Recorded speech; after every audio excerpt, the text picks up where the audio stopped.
live stream is ready. What do we start first? Good evening, everyone. We're going to begin the Activities Committee meeting for April 3rd. There is no public comment on agenda items, so we're just going to go right into the targeted full-day kindergarten update. Dr. Robarczyk, if you please. Yes, good evening, everybody. I am happy to bring you information from our targeted full-day kindergarten program. We're going to do a twofold here, actually a threefold. We're going to talk about actual history, some data history from targeted full-day kindergarten as it exists from last year and this year. Then we're going to talk about what our goal is and what we want to achieve for next year. And then I also have two of our targeted full-day kindergarten teachers here who are going to share just a little bit of success in what they're seeing in the classroom. So I will connect.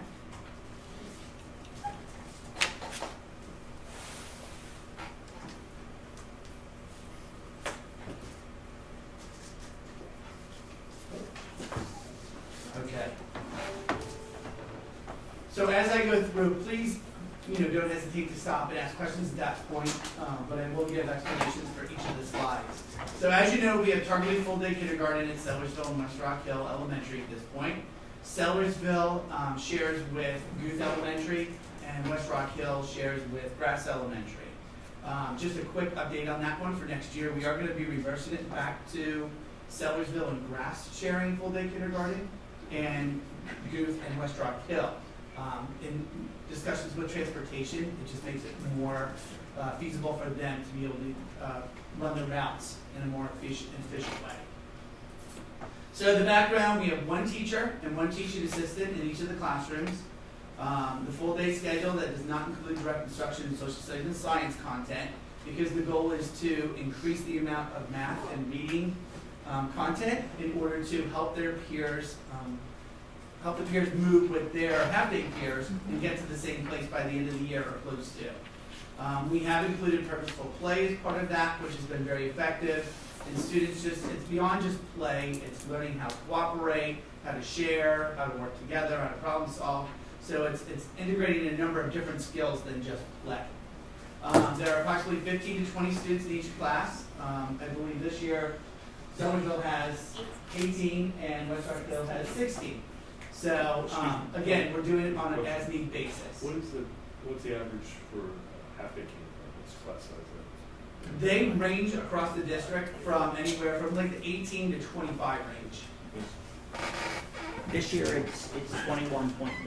21.1 is actually This year, but it is always in that range, and it's different school by school. We allow up to 25. Yes. So, and then again, it's that time for reading and math remediation. So, okay.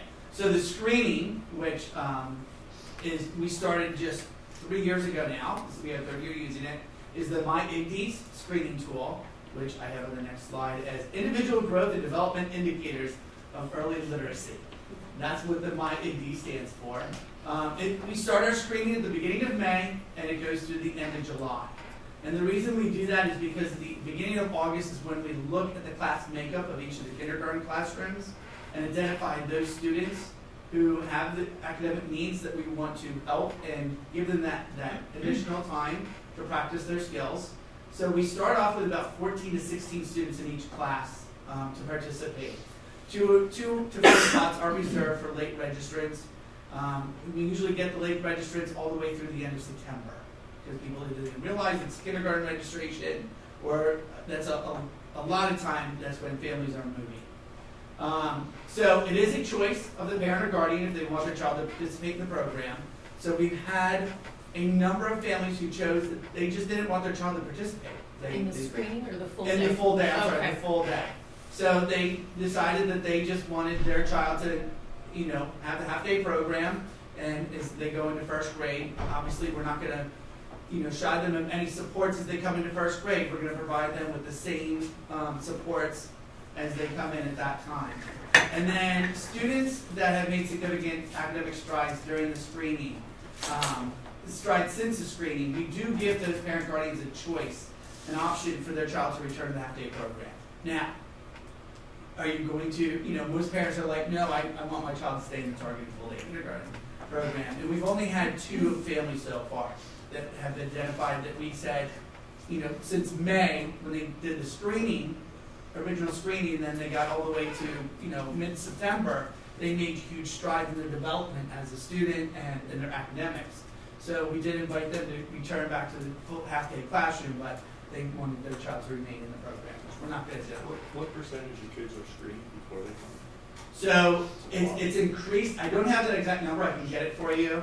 Yeah. But the majority of the students who registered have been screened. But the first year that we did it, we did have a lot of families who just didn't show up, or, we reached out to them over and over. And a lot of our EL families, I think we didn't do a very good job in that sense of communicating effectively to get them to where they needed to be. They ended up doing the EL screening, but not this screening by the time they joined the school year.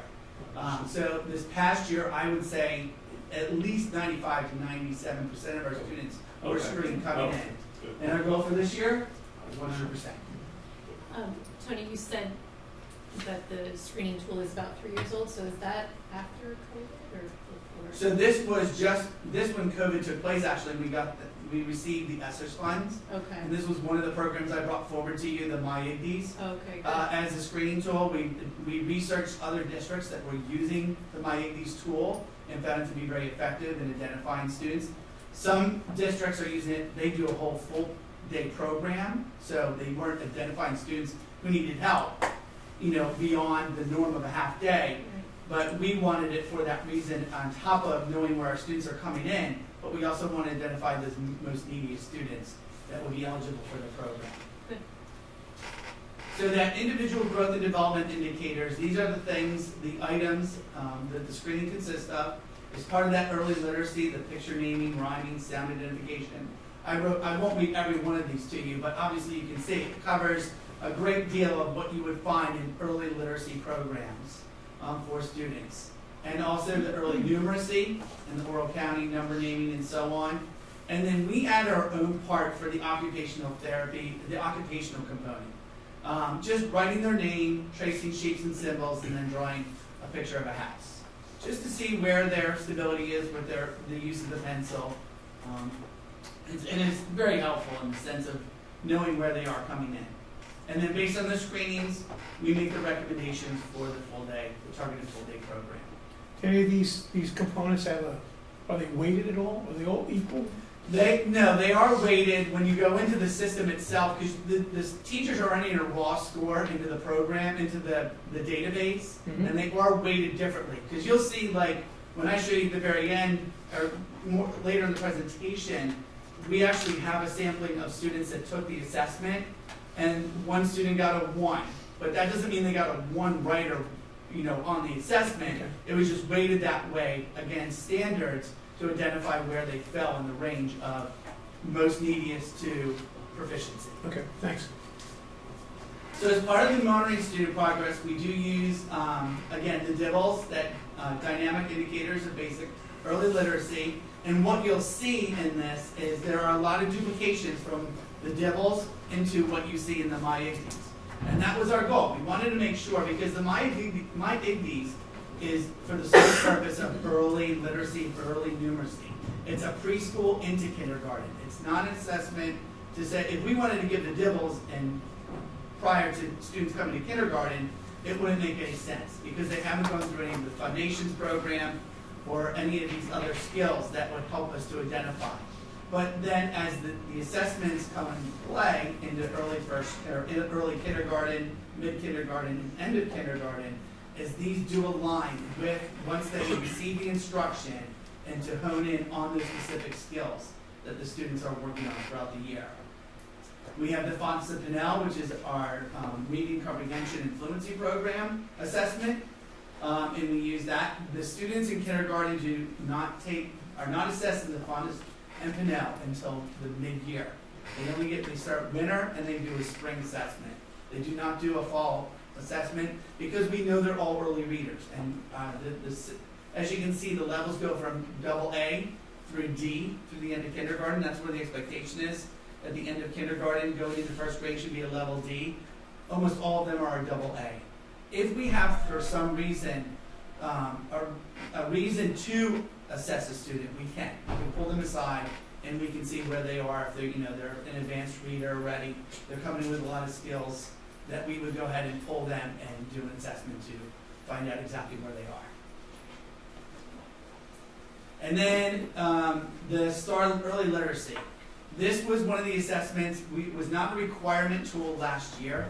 It was one that we started using this year. This was, again, Christine, to go back to your example, this is another one of the assessments we used from the ESSER's money to purchase, was the STAR and Freckle. So the STAR, the students are assessed in, and then it's an assessment that helps to build the learning paths within this Freckle program itself for students to practice. But this way we have an indicator of where they are. Again, you see a lot of overlap in regards to developmentally where they should be now, what they're being assessed with that matches with the MyAB's assessment that they took as a pre-screener.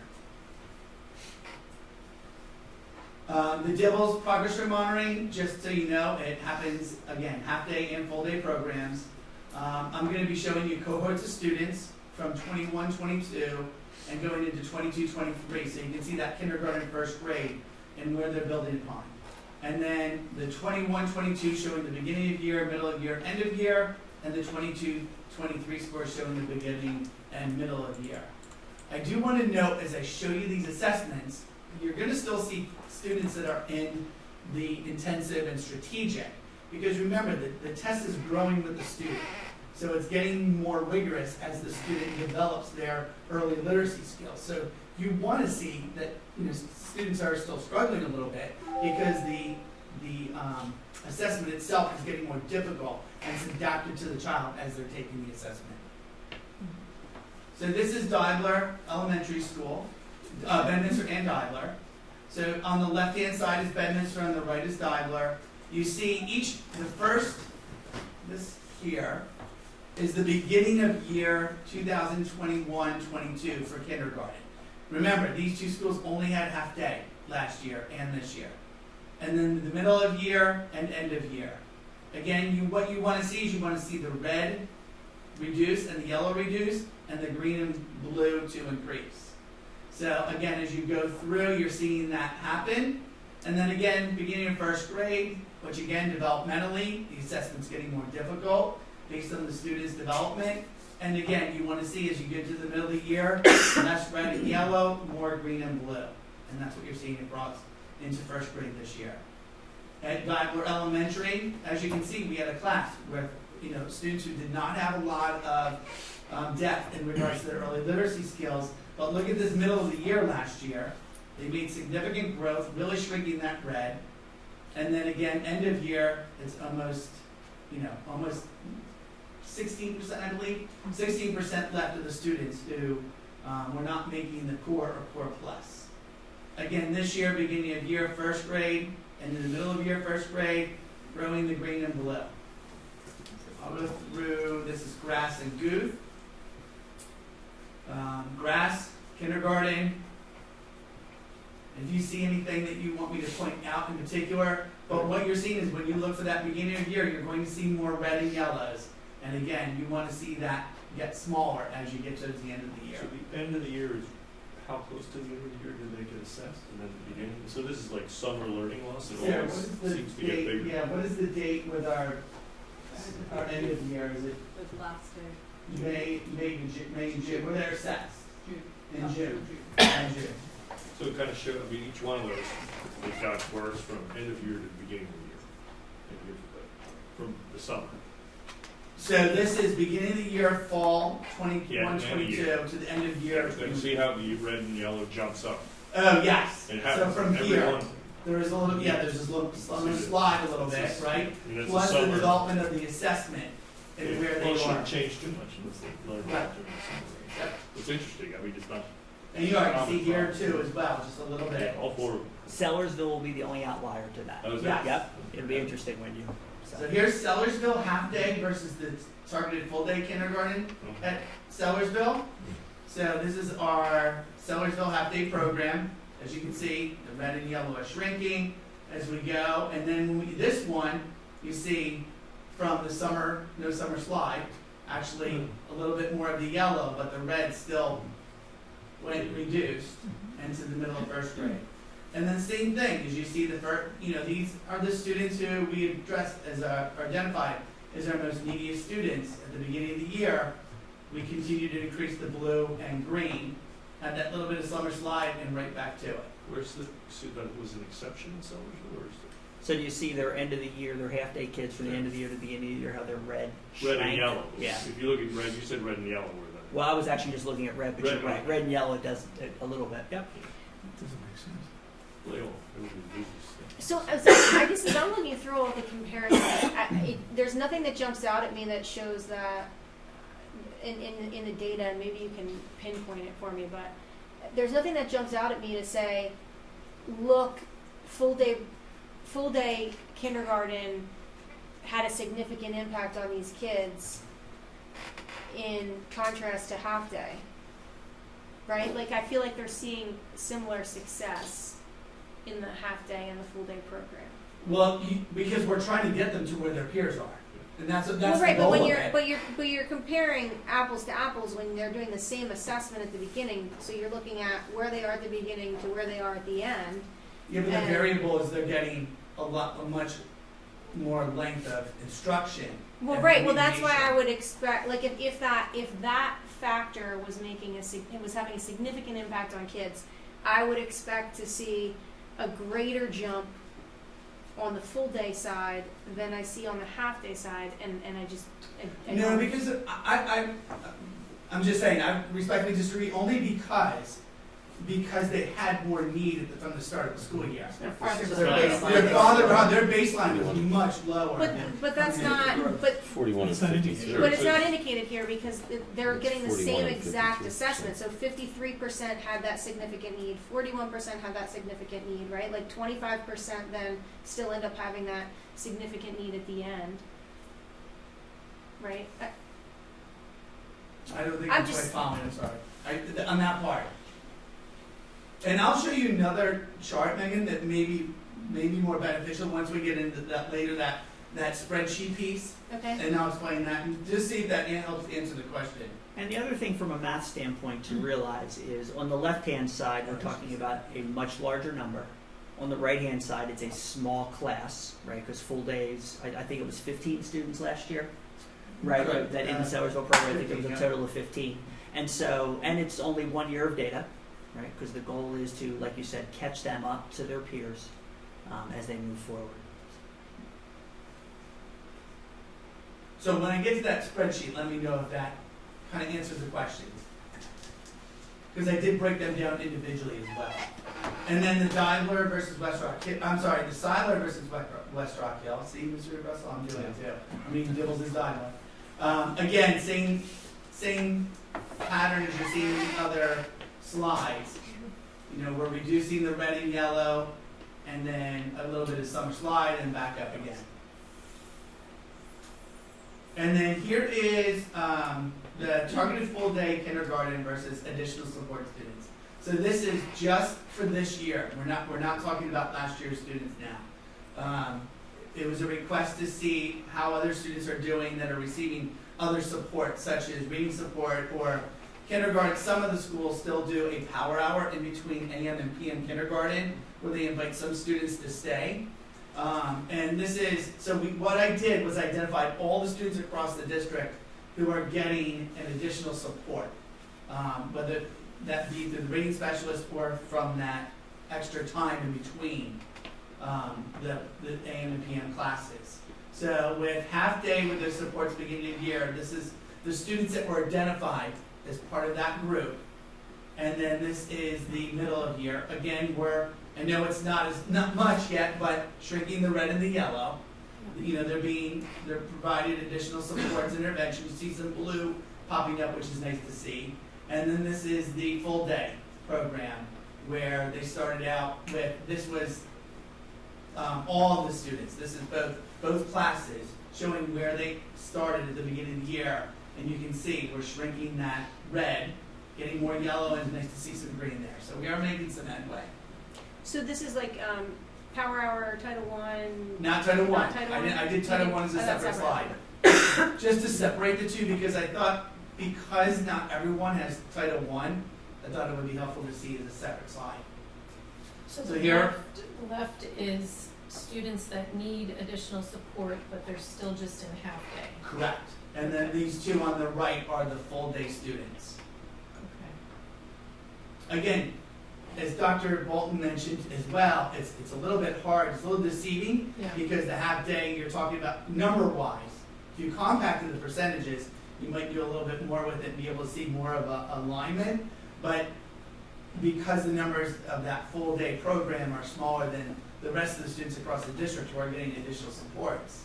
But it does show that basically we're making headway with both students who are getting additional support that weren't chosen for the full-day kindergarten program, Oh, okay. and those students who are in the full-day program. Okay, so the full day students still have a greater need than half day Correct. with support? Okay, Mhm. so that's a big Yep. difference, or important factor. And then as well as now this is the title support. So title support, we started with, both strategic and intensive, 95% of the students, 99% of the students, again, not 100%, both 100% in each category are in the intensive and strategic. And the half day with Title I, you can see the growth there. But again, these are our most neediest students that we identified, so they're making growth, but not as much right now. But I'll be anxious to see what the end of the year brings for these groups. So we're gonna follow them all the way through the end and into next year. And I know, I just wanna keep saying it, cause I feel like it's still like one data point, so it's always, and I'm sure Exactly. there's other growth things, but just always pointing that out, like it's Right. one, data point of what they're being tested on, but it's not like they're not making growth in other areas that they're practicing in there. Correct. Which is hard, this is. And again, if you look at that alignment of what the Dibbles assesses compared to what my IGBs did, Mhm. you'll see some alignments though of the specific skills Right, that they're working towards. and even like you said, like in the star and the freckle, is it all? Right. Yeah. So the STAR Early Literacy, again, I want to preference this is the first year we're requiring everybody to use the STAR assessment. So I only have this year's data, but what I did was pull the students at each of the schools to show where the proficiency levels are. Again, green is at and above benchmark, blue is on watch, yellow is intervention, and red is urgent intervention. So, Bedminster, none of the students in urgent intervention, and only a small percentage in the blue and yellow. So each line is a student. Each line is a student, So every kindergartner, is taking the early assessment, the early literacy assessment. And this is the winter assessment. And this is the winter assessment, this is the first time they've taken this. oh, So I'm sure there's some, plus and minus percentages of, online testing and that kind of thing that they had to get used to, but okay. overall, they've done a very nice job, as you can see by the green that's on the screen. A lot of kids are meeting proficiency or just close. This is the proficiency benchmark for the winter for the students. This will change as they go because they're developing skills and strategies, so that proficiency benchmark will rise as they go on to the end of the year. Grass, again. And what this tells me with having the lack of reds and yellows and blues down here is the students we pulled specifically from Grass, West Rock Hill, Guth, and Sellersville, is we chose the right kids to be in the full day program because they're getting the most attention and the most repetition of that remediation. Again, here's Guth. The one thing I just want to point out about Guth is, as you all know, as we've had many discussions around this table, the number of EL students who have entered our population has increased significantly, and they are all Guth Elementary School. Okay. So that's why these are all students being tested. Mhm. But again, when you look at proficiency, they're really doing a nice job in regards to growing. Here is the early literacy Sellersville for the targeted full day. Again, smaller population, remember, so you can't look at comparisons of the number of students under the previous ones to some degree, but you can see we still have students who are just meeting that benchmark proficiency and still falling below, and these are the ones that we'll be really targeting in on as we work through the different remediations. And then the half day at Sellersville. I'm sorry, can you go back one Sure. slide, Dr. Burr? And I'm sorry, I see different numbers every time I look at this presentation. Didn't we see at one point that 91% of these kids were below proficiency moving in? Yes, on the Right. doubles. When we're talking about just the full day kids. Correct. 91% of them, and here, midway through the year, 2/3 of them are Are- on level or above. Correct. Okay, Yeah. so I'm just talking about in terms of, and again, it is one data point, right? Math can Yeah. convince you of anything if you only look at one slide, but there are some positive pieces to indicate from that level of growth based on the percentage of kids who are hitting the target. Right. So, yeah. And then again, going to the Sellersville half day, again, the last one, red and yellow down here, again, tells us that we are hitting the right students in regards to who we're inviting to the targeted full day program. And then here's the half day at Siler. Here's West Rock Hills half day. And then again, here's West Rock Hill targeted full day. And again, we're seeing these students who need more intensive instruction, remediation, so we're providing that for them. And I'm anxious again to see what these scores are going to look like at the end of the year. I'll be excited to bring it back to you to give you an update. Which one's, what is that measurement? It says on the vertical axis is the star. Oh, the what's STAR the Early number? Literacy Is that scaled to get a score. This is number a scaled score that they're achieving. Based as on they that take the test. test. Yep. So do you ever track each student, what they started on and what they ended, to see growth of the student? Yes. Because when you look at the charts, they just give you that range. They give you the If range. move within the range a lot, but you wouldn't change the range. But if you look at the percentage of the increase, then you know if your full day is doing better than your half day. But the different shaded areas don't. Yeah, so I did that, that's that chart that I'm gonna show you. I pulled just the full day kindergarten students from last year and looking at them as kindergarten students and now as first graders. So the math progress monitoring is very much aligned with our progress report. So the teachers have worked together as we revised the elementary progress report to work and develop assessments that meet these different, these specific skills and strategies that are part of the math assessment. So these will be measured as they go through, and then we'll show an end of the year on what they achieve. But we don't, the STAR assessment does not assess for kindergarten math, early literacy, or early numeracy skills. It's just the in-house developed assessments that are used. So everything we just talked about was reading? Yes, and these were the math, but the math is, again, that's just through the progress report. Okay. And then here is just an example of the targeted full day kindergarten students. When I click on this, hopefully it'll work. Yes. So these are the students without any names. And what you'll see on this chart is, let me start kind of down here. Move this. Nope.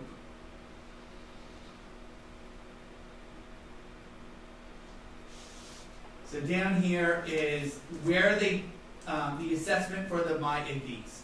So this was all those different individual assessments as part of the screener. The early literacy picture naming, the rhyming, the early literacy and sound ID, the alliteration, well, the alliteration, we don't do that as part of the test. And then into the math, the oral counting, the quantity comparison, number naming, etc. So when you see reds and oranges, this is how we are, based on that scaled score, identifying whether students are in need of additional supports compared to their peers who are coming in and taking the assessment. So the students that are identified here are students that had a majority of red and oranges as part of their assessment. And again, the greens, the picture naming was pretty much the only one where there was a majority of green for these students, but again, there's some oranges mixed in there as well that still needed some work.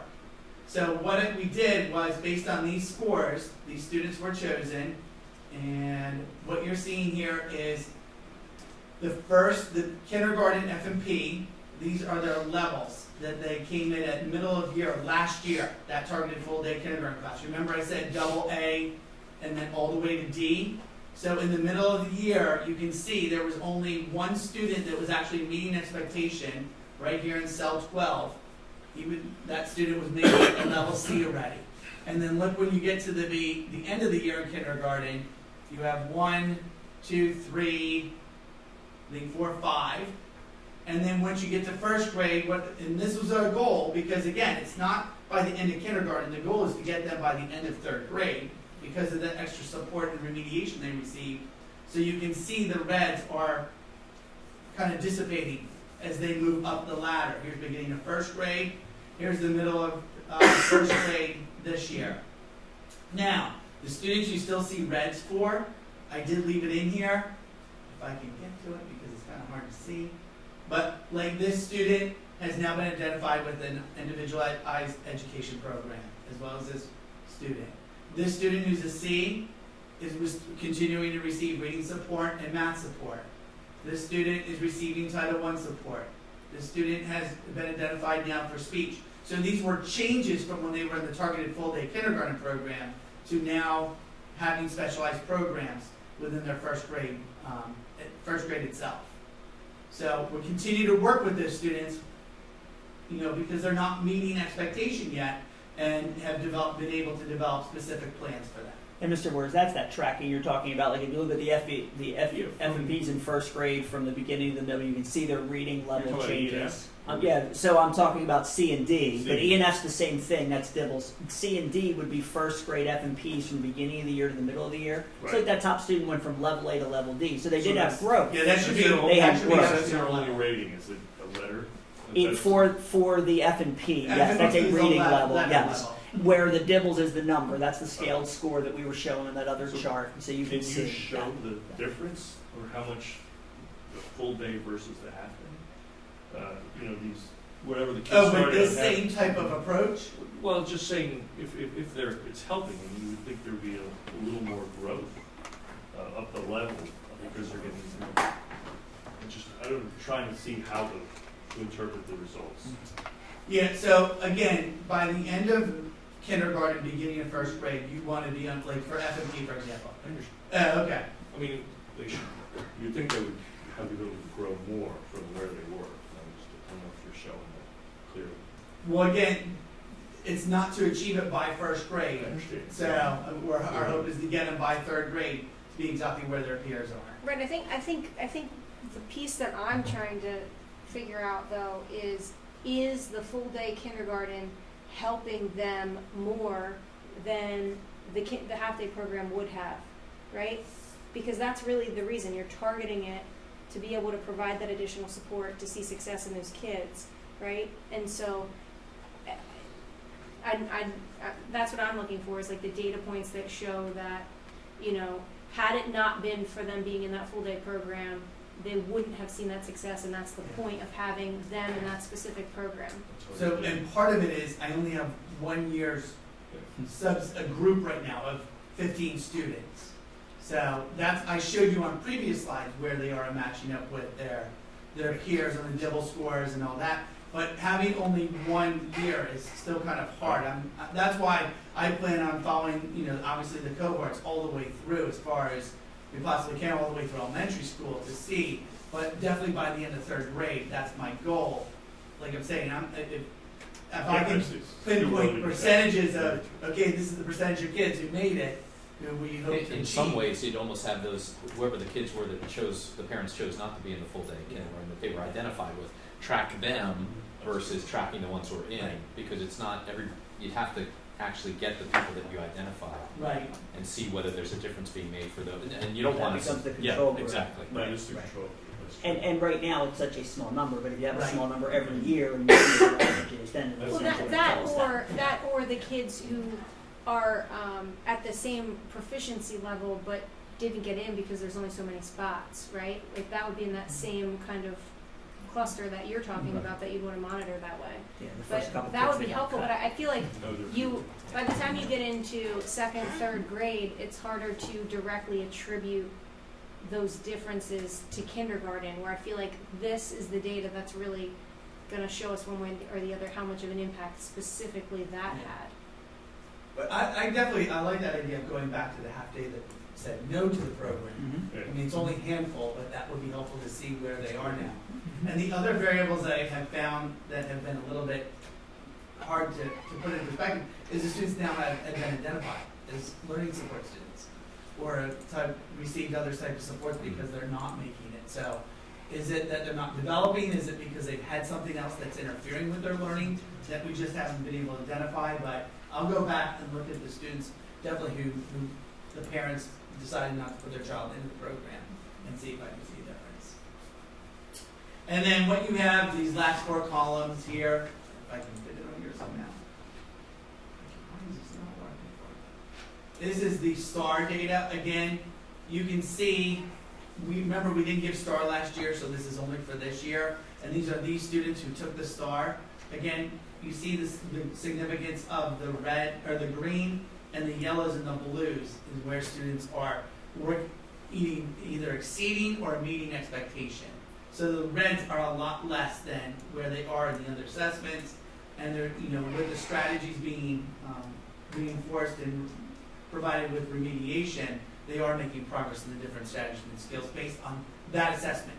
Again, as that data point, like you said, Jordan, it's one specific data point that's maybe different from DIBELS and different from FMP, but it does show us that the students are growing.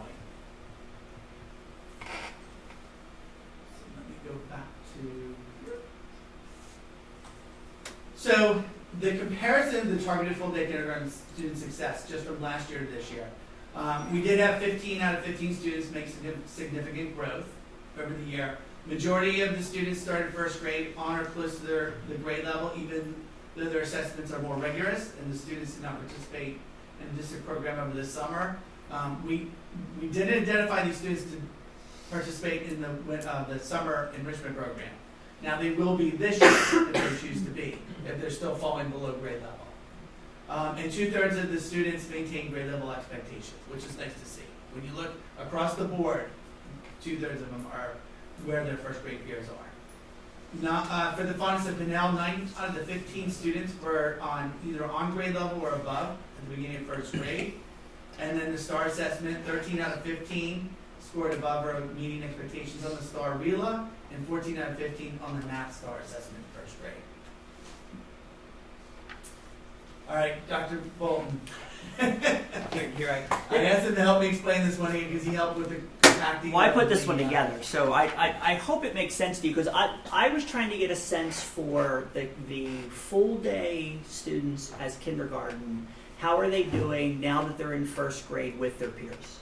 Right, that was the intention of this, and you see that we have 4 different. There's the FMP, the DIBELS, the STAR, and the STAR RELA and the STAR Math. So I force ranked every student. So I literally lined them up from 1 to 68. Right, so Grass has 68 first graders this year. This is this year's first grade. So I lined up the 68 Grass first graders. When you force rank kids, 30% are considered below average, 40% are considered average, and 30% are considered above average. That doesn't mean that's how they did on the assessment, because we just learned that 13 of the 15 kids were above proficiency, but this is the ranking them and saying how do they compare to their peers, okay? So this is how many students, so the students 1 through 19 would be considered below, students 20 through 48 would be considered average, and then 49 through 68 would be considered above average. Now, so these are the 6 full-day kindergarten kids. So remember, it's only 6 kids, because 6 of them went to Grass and 9 of them went to Sellersville. The 15 split back to their home schools. Of the 6, this is their average ranking. Well, at Grass, I think that's really good news, because the middle of this would be 34, right? And so if they are the middle child of their grouping, they'd be number 34. Well, the average in this assessment, they were 35, 36, 28, and 33. So for 3 of the 4, they were right at the average, if not slightly above the average. On the STAR RELA, they were slightly below. Now here's where it is the individual kids, right? And so we'll continue to track this in terms of how the students did. So there are, 2, 3, 1, 3 who are in the top 30% of their peers. Now Sellersville's numbers are still encouraging, but they're not as strong.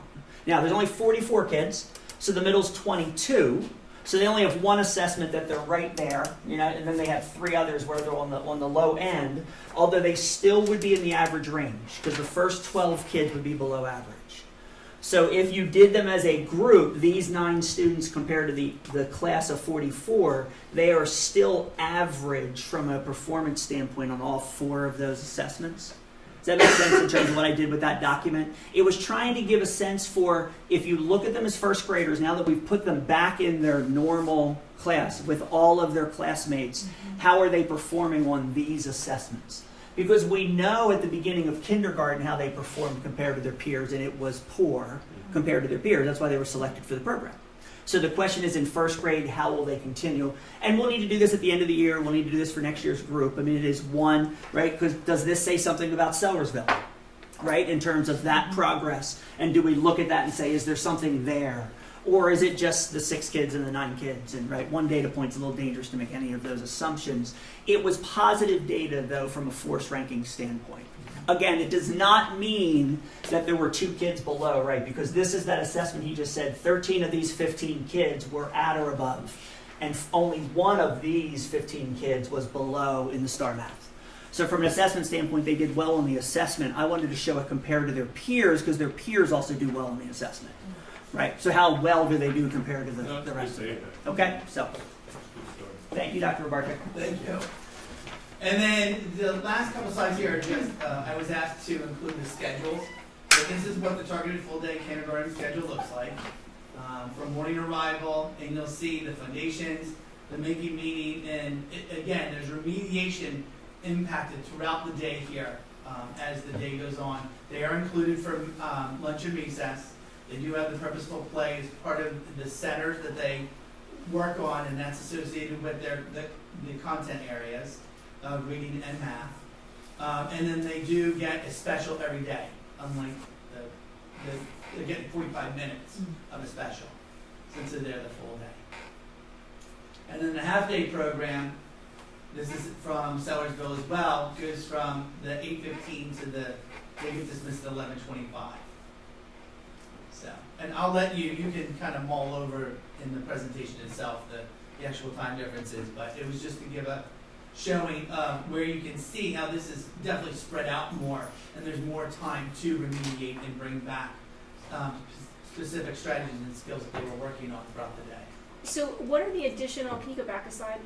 What are the additional content pieces that they're getting in the full day that they're not getting in the half day? They're not getting additional content. Is it, no, I just mean, Oh. time spent on, math and English. Would that be your math centers and your purposeful play centers? Are those the 2 kind of Do you main? mind if I ask you to speak that, please? Just because you're living it every day. You're gonna share. So, this is Jackie Brown. She is the targeted full-day kindergarten teacher at Sellersville. And Ashley Borelli, who is at West Rock Hill. So that's my schedule. And Ashton and I both actually have taught half day. So it's really interesting for us to go from half day to teaching full day.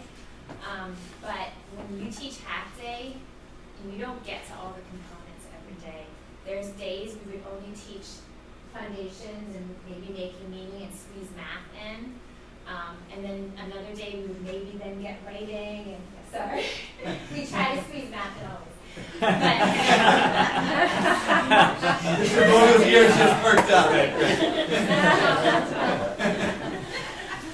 But I think the biggest thing about full day is we get to everything and we have the time. Like we do solid foundations lessons, which are amazing. We get to do making meaning and writing. And then we have time, but we do math centers like every day in class. We get to work in the small groups. So I just feel like I don't know exactly like how much extra time, but we just get to Right. everything. We have So that you time. get, it's the same lessons being delivered, but you just give that extended time to reinforce, remediate, Yeah. and extend the learning process itself. Mhm. So, So, I'm trying to look, I was thinking it would be like the centers. I know you have the extra special, the lunch, the recess. I'm looking through to figure out how many more minutes you're focusing on those other content areas. That's kind of what I was trying to figure out. There's a 30-minute extra writing in the full day, whereas the half day looks like that's not part of it. right, it's just compacted into the Right. making meaning lesson. Mhm. So, I mean, basically you're doubling the amount of time from the half day to the full day, because by the time you literally take the time that AM leaves and PM starts, you would probably be, that's your lunch, recess, and probably really some of that extra special time that you're getting. So it's really doubling the amount of time that you're getting from the half-day program that you're getting to the full day. We, at West Rock Hill, we have an additional 30 minutes in the afternoon that is directly RELA support for our students through the reading support specialist, the Title I interventionist, myself, and also my TA that we have in the room. So we get that additional at the end of the day, as well in the beginning portion of the schedule. We have our foundations, our making meeting, and then our reading specialist will also come back in. And we're also able to give them another very heavy dose of those early literacy skills that, you know, we look so much at the data of. Well, since you guys have the half day and you teach the full day, like I'm envisioning like when you're teaching the half day, you have some kids that maybe can work independently because they're already at the level, and then you have a few of the students that need that rigorous support. And then I'm thinking like fast forward to you're doing full day where they all need, like they frequently require your assistance or that rigorous support. So could you even like touch base on that, like what that kind of looked like, where that's why I feel like sometimes when looking at these data points it's hard to see the growth because it's hard to compare. Like you have some of the kids in the half day that are on different levels and higher, but these ones are fully where need all that support. And granted, you can give more direct instruction because they're all on the same level or starting point maybe. And let me reiterate real quick before she answers. The targeted full day classes do have, like Morris here, our teaching assistant who's at West Rock Hill. So they have a full-time teaching assistant that's in the classroom the entire day. Whereas the half-day program, you will have some teaching assistants coming in and out, reading specialists coming in and out, but it's consistent. Right. It makes it for planning a little bit more. Go ahead. Where Dr. R was saying with the data, when they came in, they were well beyond, you know, where their peers were. So, their peers were well beyond where they were. And the time that we get with them is, Dr. R asked us to come up with a success story, and I couldn't just come up with one. The students that we have, the growth that they have made, it's slow, but it's really starting to pick up. So the end of the year data is going to look amazing. Okay, but they really, the time that we've given in the beginning of the year with the TA, with myself, with our reading specialists, we were not able to do that in the half-day program. There was just too much to fit in, and I can't even, I'm going to tear up because of the growth. We welcome you to come in and spend time with these kids. You would be amazed to sit with them and to see how much they have truly gained socially. That's the biggest piece with us. I mean, the purposeful play, we integrate our curriculum into the purposeful play, but just them interacting with each other, learning how to be members of a classroom and not fight over a toy or fight over the kitchen and who's going to be the cook and who's going to write the menu today. You know, they can talk it out now. They can have a conversation about, well, okay, I guess that you had it yesterday, today it's my turn. Instead of, last year I didn't have that time to teach my class, that piece. And just to add on to that, and it's fun to watch them. They really do keep you on your toes. And they question you. They make sure you know what they're doing and what you're doing there. But like writing the menus, so they're using the math skills, they're using the writing skills. So they're integrating everything they've been developing throughout the Making Meaning program and the math lessons that they're doing into whatever purposeful play is going on. Again, the purposeful play, we really made that hard focus for this year. We did the book study from purposeful play and took them and gave time just to work through establishing themes that aligned with the program itself. So it wasn't just these, here, throw in a play here and create a center. It was really, not to beat the word, but purposeful in regards to what they were doing in relation to the content that was being taught. It seems like even just like appropriate behavior, which is so difficult even as they continue to grow and even as adults. So I think that's great. But if you feel like there's the kids, if they would have been with you for the full day and they would have been in your half-day class, do you feel like they would have not made as much growth because it would have been difficult to like if you, like how would, if they were left, if it was left at that, like what do you think? I don't think they would have Yeah. as much growth in the half-day program. Because it would just been too hard with all the different levels and not being able to give them the amount of time. Correct. I mean, we have to get in all of our, components for our curriculum, math, reading, writing. It all has to be taught. And whether we're squeezing in writing this day or squeezing in math, we have to Move on, kind of. move on and Yeah. keep going with the full day program. We have that time at the, during our centers to pull small groups and pull skill groups and really, target those specific skills and really hit heavily with what they need. And it is true, like, when we assessed our kids in the beginning of the year, like, our kids really, they knew no letters, no sounds, and so we do need to spend more time with them, but with that full day, like, we have the time to work in those small groups, where in half day, I'd be lucky if I got to do centers with fitting in everything else to really, like, work on those skills. So we get that time, and it's true, they have just made so much growth academically. I'm so excited. Ms. Morelli, Ms. Brown, first of all, you both do a wonderful job, right? It is really fun to be in your classrooms and to watch what the students can do. One of the things when we're only targeting 16 students, 17 students, is to make sure we have the right ones, right? So we only have a sample size of 3, right? We've had 2 years and 1 year in terms of the groupings.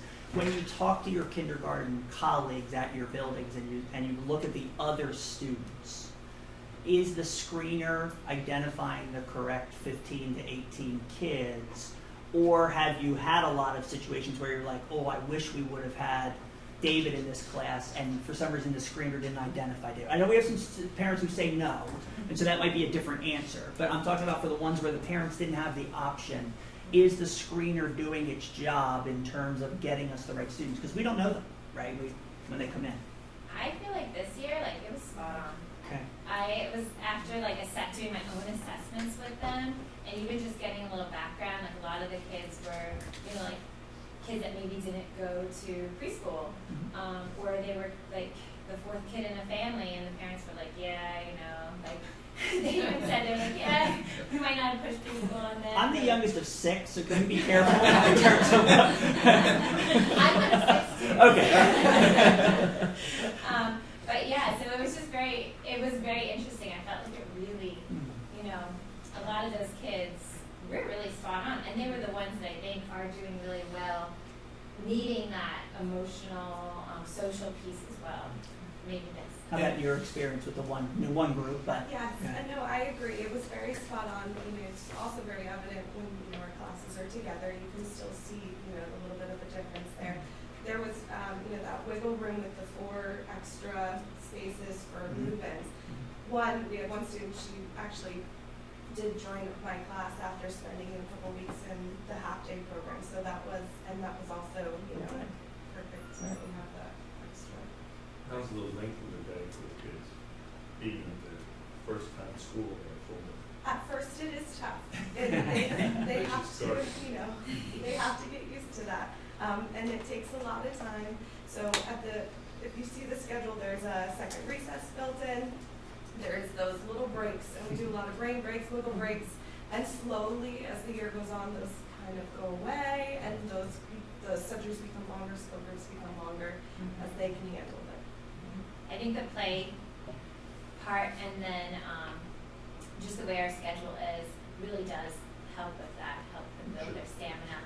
And 1st grade is very different, very rigorous, so I think that the full day does prepare them. Like, I have recess with some of my old 1st graders, and I just see how they play, and they do really well.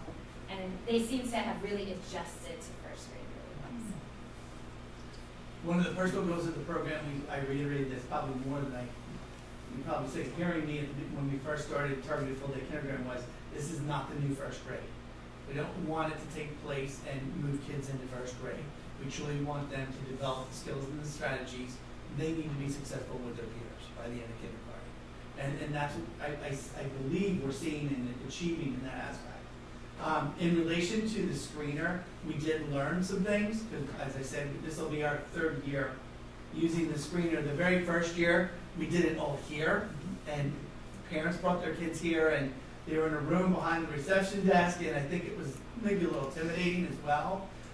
This past year, we did it at the buildings, and we also identified that we needed to add the letter sound in recognition, and that was really helpful, and to identify the students that we needed to have in the classroom. Like Jackie was mentioning, there was a lot of kids who came in, we were shocked they didn't know one sound, one letter, so that was very beneficial. And then we added the OT screening.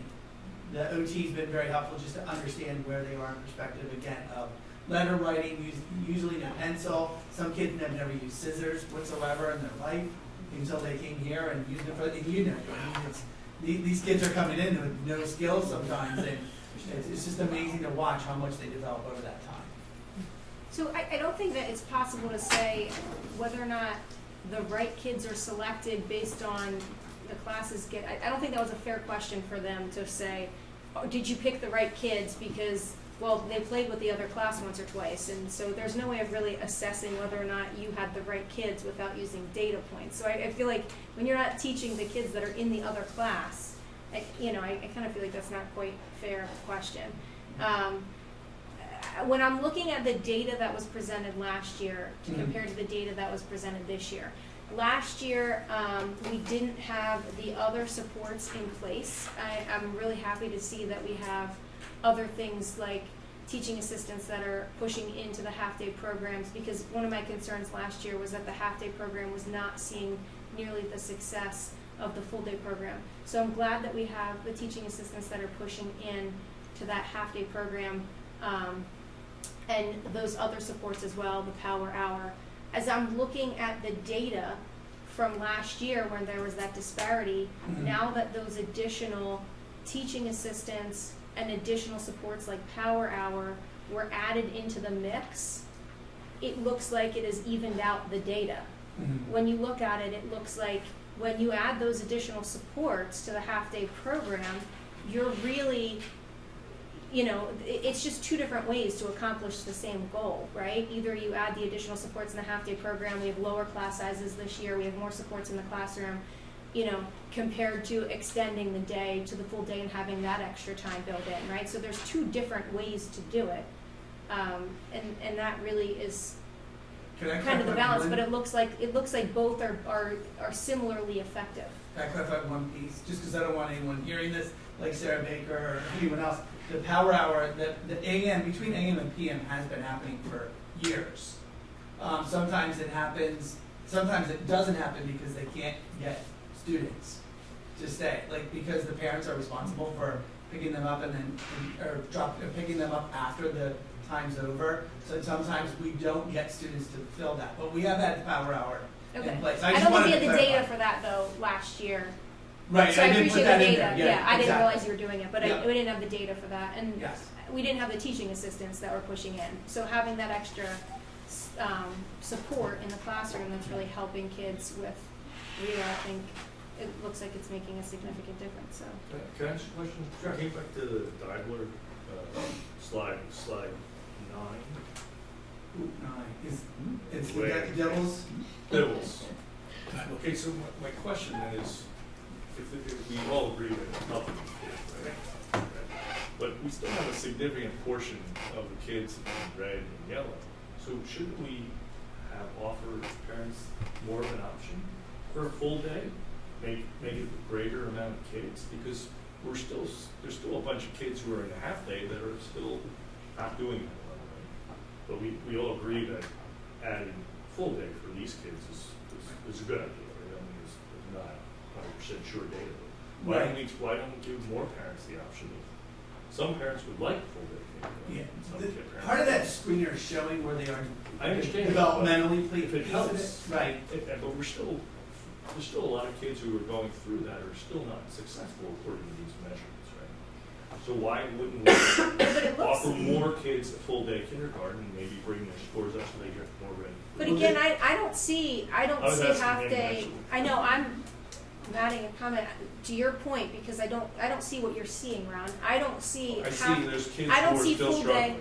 right? Right, I see That's that the red there's, and the yellow. I see that there's red and yellow in full day, and I see that there's Yes. red and yellow in Correct. half day, But and that I means see they're that not as doing you, well, right? I So see that- maybe we should offer them more instruction time, and then I maybe see that that would as help. you, assess them throughout the I've actually year, answered it looks like they're going up at the same rate. It So doesn't could look you like answer the question? it doesn't look like they're accelerating Excuse me, more for the full Just day asking him. than they are for the half Could day. you That was my Let him point. answer the question. Ron, So, I know, you just keep talking. Get other bold. people are allowed to speak. Yes, I was asking him a question, you answered it for him. I didn't Wait till he- answer the question at all. I didn't even answer your Okay, question. But still hasn't had a chance to answer the question. Relax. No, you need to so the one thing I will say on this, yes, I mean, we have supports in place for students. Some of the students that you're looking at, especially in kindergarten and first grade, are still developing their learning skills. And there may be things that are interfering with it that may be identified later as a. Well, why don't we expand it so that more parents would want that? I know that's been discussed before, it's not new. Like, you go to a lot of schools before that came, and we're seeing success in this. I'm just Yeah. asking the question. So having How do we implemented full day consider- kindergarten in another district, district-wide, I will say it requires a lot more space, obviously, and a lot more to But our the. class sizes are down a lot since they were a few years ago, too. Well, our class sizes are definitely different. Like, peeling those 6 to 8 students off from each building has definitely helped to the half-day programs as well, to I reduce know that there's a size. space requirement. Yeah, the space requirement is one of our biggest obstacles that we would Is that the endure. whole reason? Pardon? Is that the main? No, I mean, I'm gonna be honest, like, all the research in regards to half-day versus full day, there's nothing really in the research that says that offering a full day for every student is going to do anything more than where they end up by the end of third grade. So there are particular students that it will definitely help, and that's what we're trying to achieve. In regards to capturing everyone, yes, I mean, we have 2 classes in my proposal, obviously, is to move to a third class that will expand to Bedminster, that would address students at Deiler, Bedminster, and Siler Elementary School. And I'm interested to see, Ron, what's gonna happen with that, because obviously we're pulling from 3 schools there. But they are schools that generally students do well overall, especially by the time they get to third grade. But again, there may be more of a need than we even anticipate. And so I may be back next year saying, can we go with another class? That would help to disperse that even a little bit more in regards to the Give students more across kids the an district. opportunity to- Pardon? Give more kids an opportunity that didn't make the cut. So It is interesting that the full day program benefits the half day program by making the class size smaller Mhm. as well. So Yes. there seems like there's 3 There components. is a benefit there. One is the teaching assistant, one is the full day, and one is the smaller class size. So you have 3 components that you wonder, what is the best driver for the enhancement or the improvement? And maybe for different groups of people, it may be different. For the people who have been identified, maybe it's the full day, and for other people, it might be a smaller class size, right? But Yep. at least you're accomplishing both those things. Absolutely. I think it's one thing to say we want to offer a choice for people who may prefer full day over half day, but I don't see data that suggests that kids are more successful in the full day than they are in the half day, because when you look at the yellow and the red from the beginning to the end of the year, right? The growth is consistent and proportional. So for me, from a data standpoint, there's nothing to really reflect that so far. I That think you doesn't really mean have to that drill doesn't mean down that there on the aren't student. preferences where it's like maybe it's a good obviously parents would prefer to have the choice, but I think from a data perspective, I wouldn't say that, there's no argument for me to say, hey, let's take all these yellow kids that are scoring in the yellow and red area and put them all in a full day program, because you're not seeing more growth in that program than you are in this program. And you'll get a lot of anecdotal stories from your half-day kindergarten teachers that see success stories too, right? But I mean, that's why we have to look at the data. And Well, you can look at the data, but the data is not clear, I agree with that. Also, we need to talk with the experts, Mhm. let them see what we can Be get. good to I track don't think The they're ever data is the gonna be able data to- in regards to You will data. never get data enough to make it. Yeah, that's what I was gonna say. I can track them all the way through, right? And looking at that, you're still gonna see some reds and yellows and everything else. Sure. And because, and again, to keep this in mind, this is all students. So these are students who have individualized education programs already. The students in the full targeted full-day kindergarten program are not students who have identified learning disabilities coming in through early intervention are not the students we're identifying for this program, because they have programs that are already established, whether it's our developmental kindergarten program, which takes place at Bedminster and Sellersville, and I forgot that part. That's the one thing I was remembering later on. The programs we have across the district where we have full day already existing, because they have individualized education programs. We have autistic support programs, we have the life skills program. So there are programs across the district where we have a number of kindergarten students already in a full day program that are benefiting from that remediation. And so these are students who are truly that when they come in from earlier through the registration process are not identified in any way. They may be identified later on in kindergarten or in early first grade because again we had students who had no preschool whatsoever and there's no real kind of history about them in regards to understanding what they're learning as how it's developed. Mrs. Brown, you didn't get to share your success story. Would you like to share your success story? Because I understand you were primed to be ready. I would. So ironically, one of my students who her mom came in and she said, she didn't have pre-K. She was so concerned. She was like, did I make the right choice not sending her to pre-K? And this little girl, she's so sweet. She, in the beginning, the full day was a little bit much for her, like she would kind of start to miss her mom towards the end for the first week or so. And then, it got easier for her. And even her, she came in not knowing any of her letters and sounds. And the last time I met with the parents, I was thrilled to tell them, she's tapping out words. She's reading sentences. Her mom came in to help with a craft. And, her mom was like, do you want me to take you home? She's like, no. I want to stay. I want to have the last 20 minutes of my class. She wanted to stay. So I just look at those kids that came in and made so much growth. Socially, she just loves being with her peers. She's one of those kids that if she's playing with a friend and another friend gets upset, she'll give over her toy or try to find a solution. So I love that, seeing how much they have grown. So the next part is the future plans. As I said, we plan to add a class at Bedminster next year, and that will help with students from Bedminster, Dodwood, and the Siler Elementary Schools.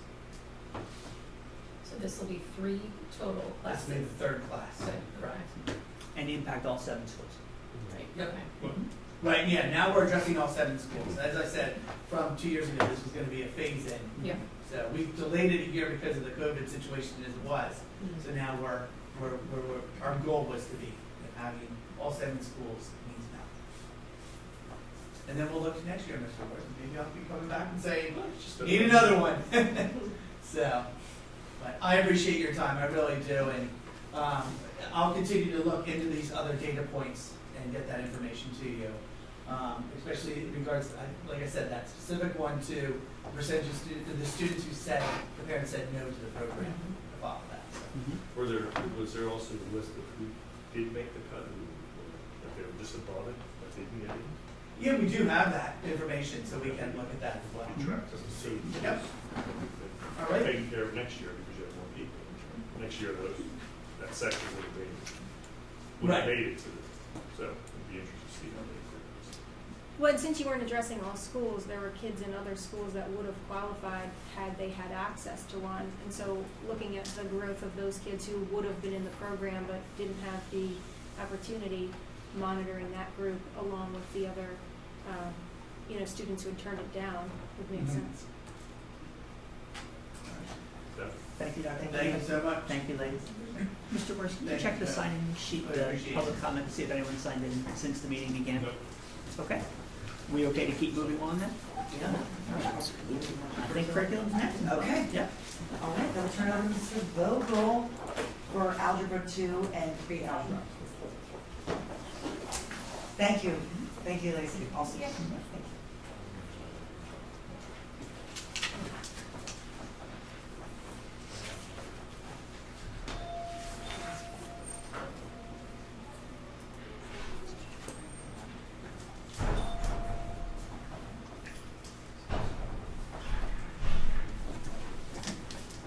I feel like a surprise is Somebody has to project I was probably looking like, yeah, I was like, I wasn't sure what was going on either.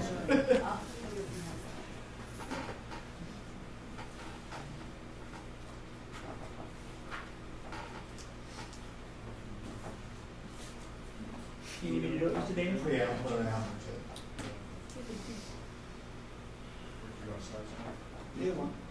You'll need to take over the projector then. Okay. I'm just trying to get to the course. Got it. Have to watch all the quickly. What I do? She's gonna participate. I think we're personnel. Just personnel. Thank you,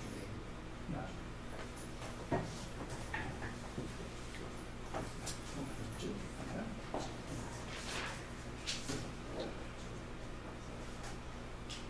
All right.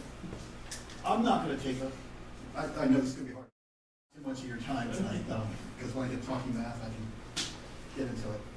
So, because I've previewed both of these courses prior to tonight. Algebra 2, we've been working on quite a while. It's, when we did the vertical articulation between all the courses, it's sandwiched between all the work we're doing in the pre-calculus and how we're splitting that up by next year. And then Algebra 1, where we've been doing extensive work, extensive keystone work, which Stacey Clemmer is helping a lot with us as well. So we've got a lot going on both ends. In between, it's taken us a little bit of time because, one, we wanted to make sure it really rolled through from Algebra 1 to pre-calc and it made sense. And we wanted to make sure of what pre-calc looked like. So if we think we have a good spot, in a good spot right now. The other thing about Algebra 2 is its relation to real life problems. There's a 4 or 5 units that really go well into real life problems. I'm going to hint on that just briefly. It just continues your study from Algebra 1, and we focus on in-depth study of systems of equations, which systems of equations have a ton of real life scenarios. Supply equals demand type things. Anything in the business world can be done with systems of equations. I actually got hired one time for just knowing systems of equations in terms of doing efficiency for a tool and die company. So it's just a matter of figuring out what based on the resources you have and the money that you have available, figuring out what the best fits are. And we also do a lot with the best fits, scatter plots and line of best fits as well. So that we use that to help make predictions. And I really like anything that has the real life, actual applications in it when we have the opportunity to. We do piecewise functions, which focus on, we can do things with tax brackets on that, which is apropos for the next week or so, for sure.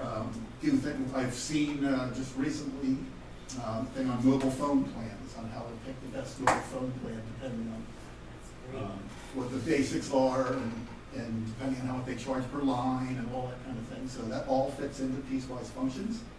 Also, we model real life quadratics.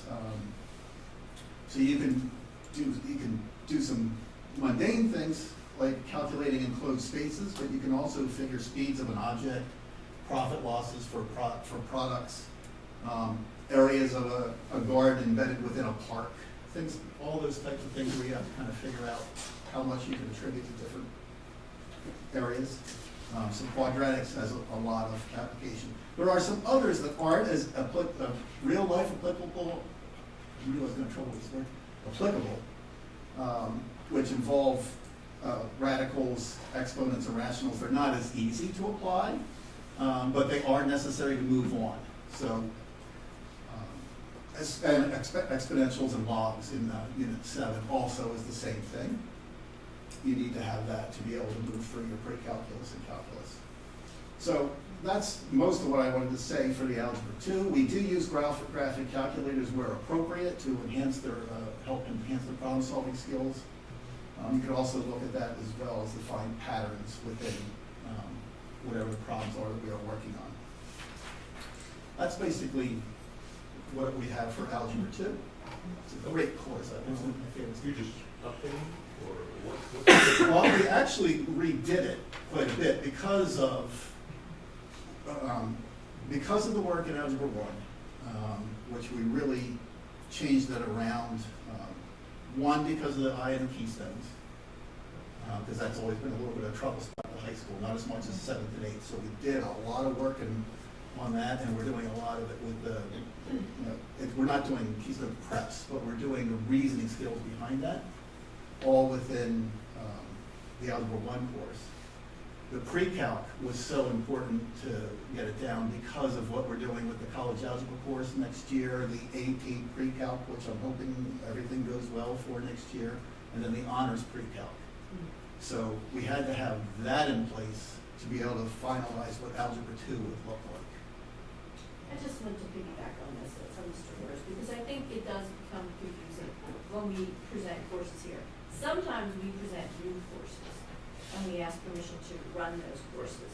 The bigger picture is we're coming with we're re-looking at the courses. So that content's the same. It's the way.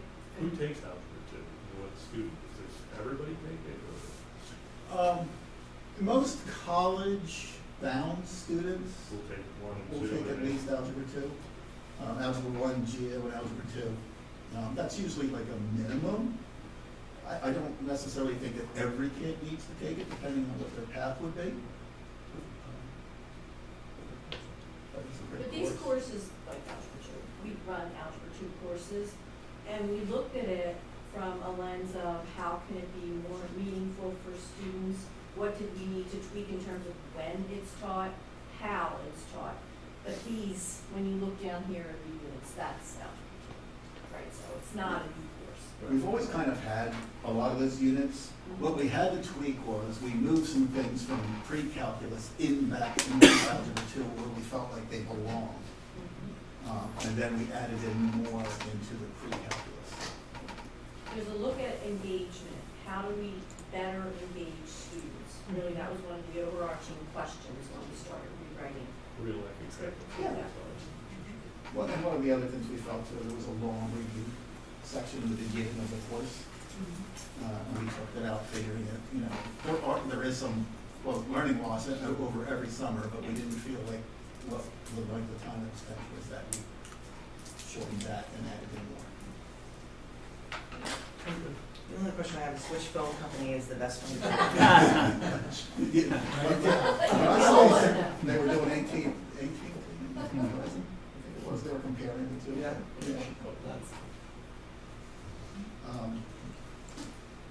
Pre-algebra, this was a course I previewed before. This is a product of what we felt like when we started looking at this 40 years ago of all the middle school courses. And we looked at Math 6, Math 7, Math 8, which is where the typical student should land. And then we looked at pre-algebra as compared to Math 8, and we felt like they were too close. Like they were almost, because Math 8 is intended to get kids ready for Algebra 1. It's almost like a pre-algebra for 8th grade. But we decided we needed to raise, and I've used this word before, but I stand by it, is rigor in this particular course. Because the primary purpose of this course is to get students ready for algebra. I mean, that's flat out what it is. So it's basically, it introduces you to the primary concepts of what algebra are. We have it now, and I think it's a very nice course in terms of what we learn about with the variables and the functions. And we've increased the amount of how do we use the order of operations in algebraic expressions so they can understand that going into Algebra 1. Because Algebra 1, the way we've now written the course, has some very difficult problem solving involved in it. So we need them to have a better background, and that's why we did some of the stuff that we did in pre-algebra. So we also had to add, because one of the things pre-algebra did with we're looking more at the data like we have, keeping a closer eye on PSSA, is by itself, the pre-algebra course didn't address every single thing in the depth we felt like it needed to be, so that the kids would be ready to take the PSSAs. So we added in some additional topics in there. We have statistics and probability in a deeper look at than we used to have. The other thing that's not there is a full unit, although you see volume and surface area, is a geometric unit. What we've done instead there is embed that along the way. So it's an ongoing thing. A lot of the stuff that's on PSSA for the geometry, we feel like we can do through exposure. For kids that are in pre-algebra, we didn't have to create a full unit. So we have that embedded, so as they go through, they'll see it, and they'll see it. So for PSSA, you're talking about 8th grade, Mhm. right? Oh, 7th grade for this. Oh, okay. Yes, 7th grade. So if you added statistics and probability into here, would that be, is that missing from Math 7? And would those students?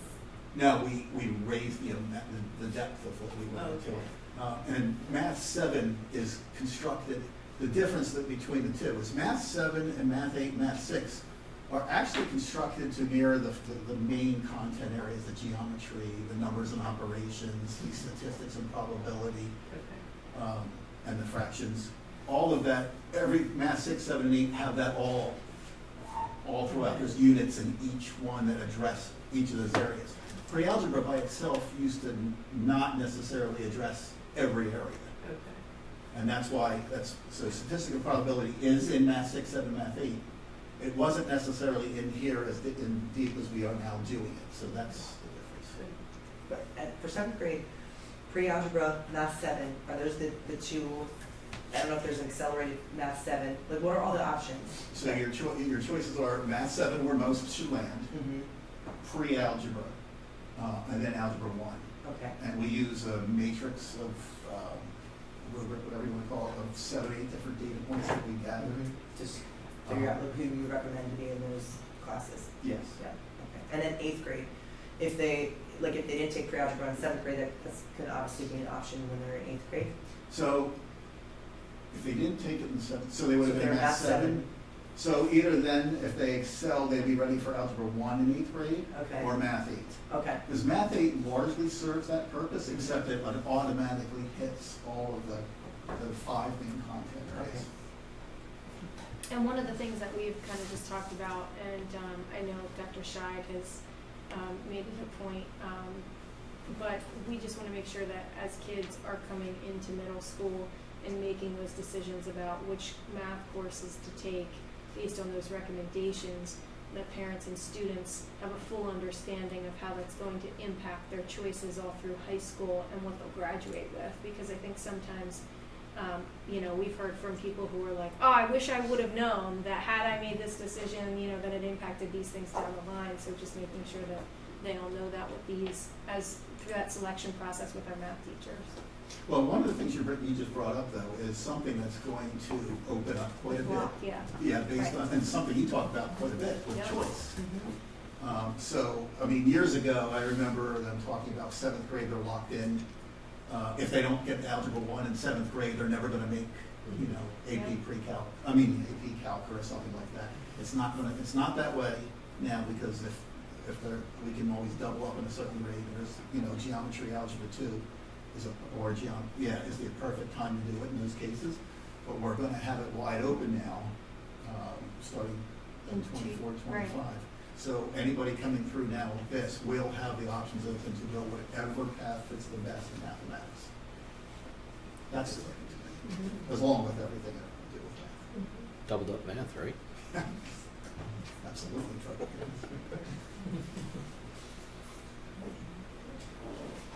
Thank you. Any other questions? Dr. Rogan? That's great about math.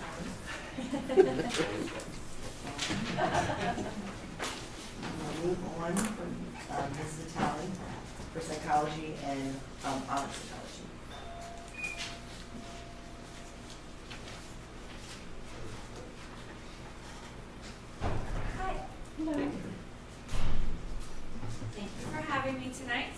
to present psychology and honors psychology. So this is psychology. And like Dr. Scheid said, this is not a new course. This is not even too much of a revision of a course. This is the course that we've been offering here at Penridge for years and years, and long before I stepped into the role 8 months ago. Mrs. Nash is the teacher of psychology, and she's been teaching it for years. She came to support me today. And so this was pretty much written before I even came into this position, and we just did some revisions and some tweaks.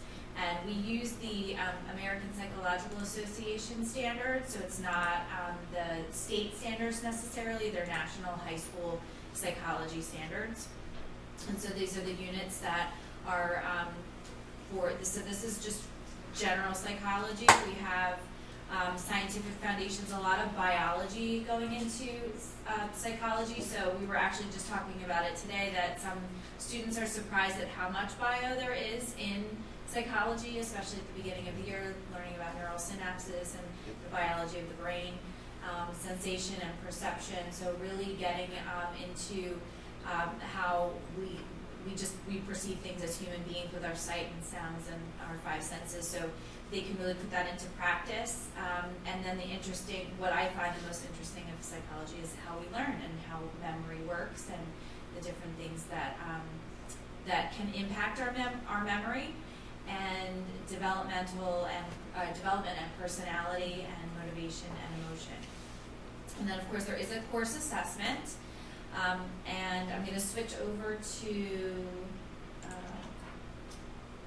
this is honors. So the difference between the units in honors and general psych are your last unit, clinical psychology. So that goes a little bit deeper into what might be considered to be just abnormal psychology, some of your more interesting topics that kids might find appealing at that age,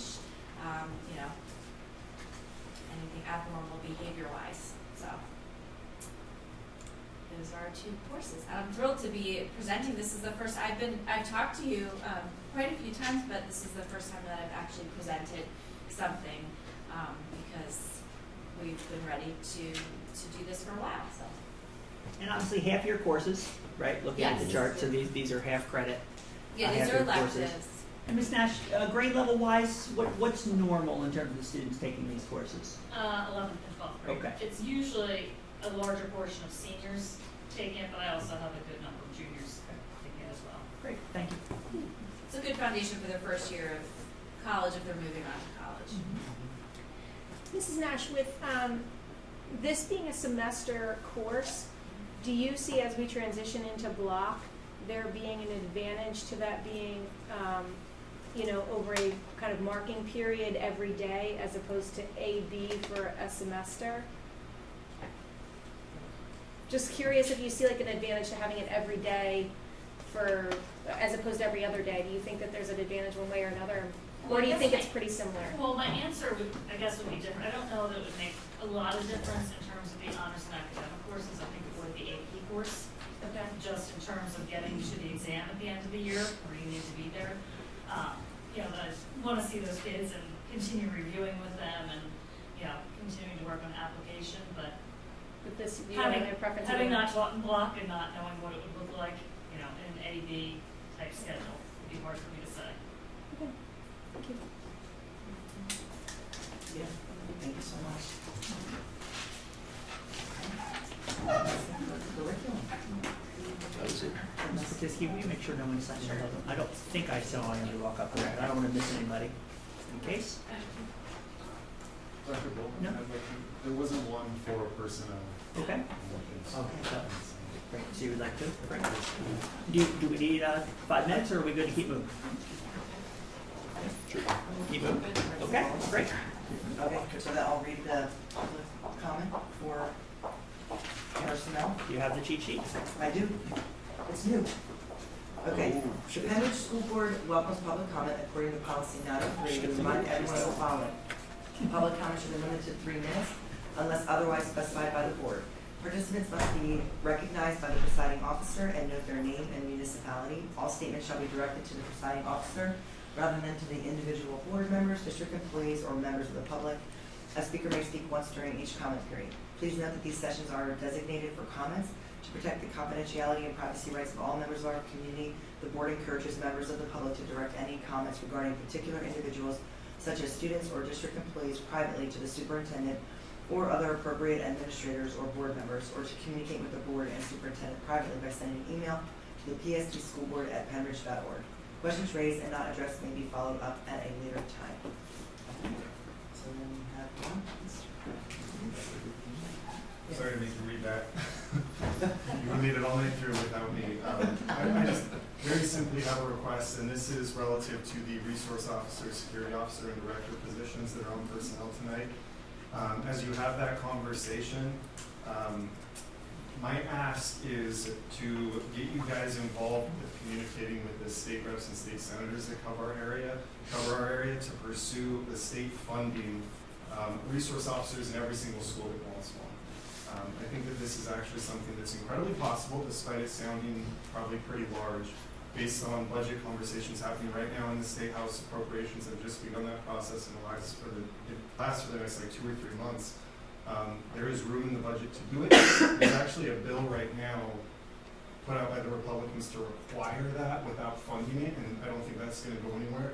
But basically, in the small conversations I've had as like one insignificant ant here, just one person on the street, talking to my rep, I think it's actually a very possible thing. So the best thing I can imagine is to request the school board directors and administration, if it's possible, reach out to reps and state senators if you think that it's something that could be valuable, and request that the state set aside some form of funding, whether it be grants through PD or however they want to do it. All of those conversations and appropriations are happening right now. So tonight I can go ahead and I'll send the board, information about the bills that currently exist, what I think this looks like relative to the current appropriation bills that are being pushed forward, and how you can advocate for it. But that's basically my ask. If you're interested in getting the state to fund one officer in every single school that wants one, I think that's something that can happen. So I ask for your help.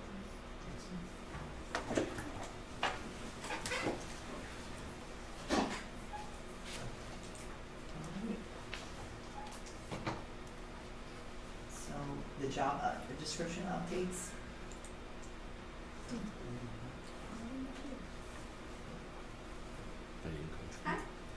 Oh, sorry, I didn't see that. Sorry. No, that's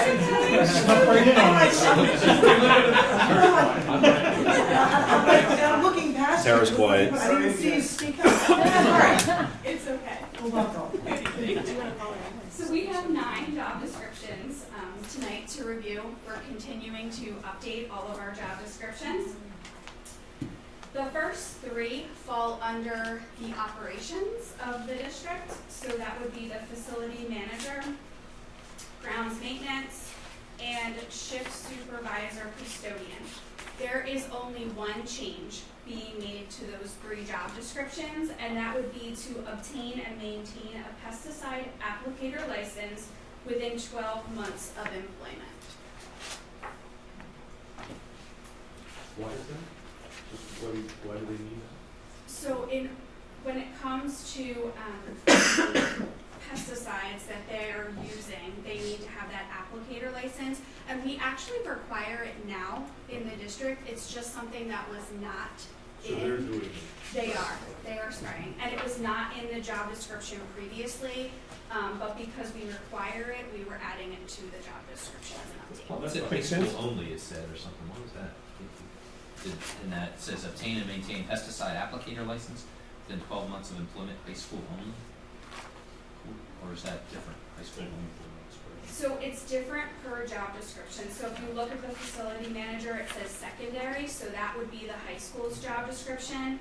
But then when you look at the ground maintenance, it's also listed there, and it does not designate it to be just the high school in that job description. And then when you go to the shift supervisor custodian, again, it doesn't specify that it would be just for the high school. It also adds the 12-month, because there wasn't currently a time frame in terms of when the expectation was for them to achieve them. The next job description is the Director of Finance. So we are removing the census. The census, it was a tax roll census that was used for occupational assessment tax. The law changed a number of years ago and allowed for the occupational assessment tax to be replaced by an increase in the earned income tax. The district does not complete this census anymore. We should have removed the language in previous years, but we did not, so we are removing that language. We are also removing registration. Registration no longer falls under the business department. It actually falls under people services now. And we are adding accounting functions.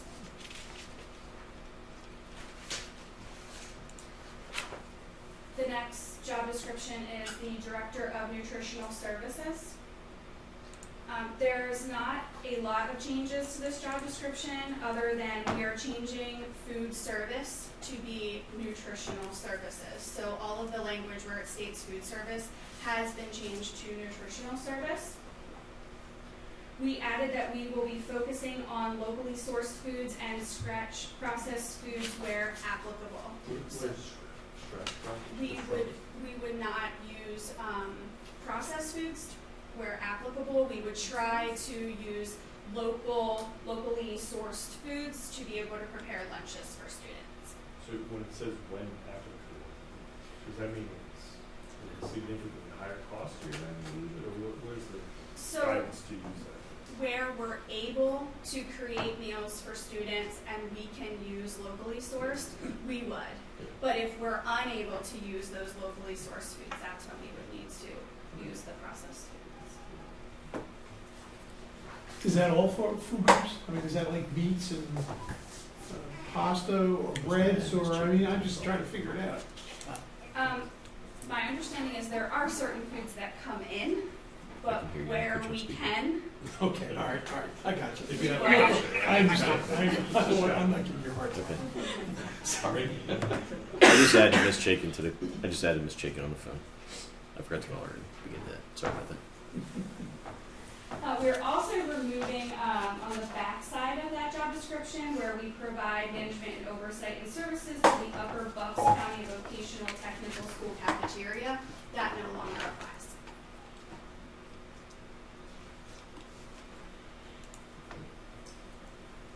The next job description for review would be the Director of Informational Technology.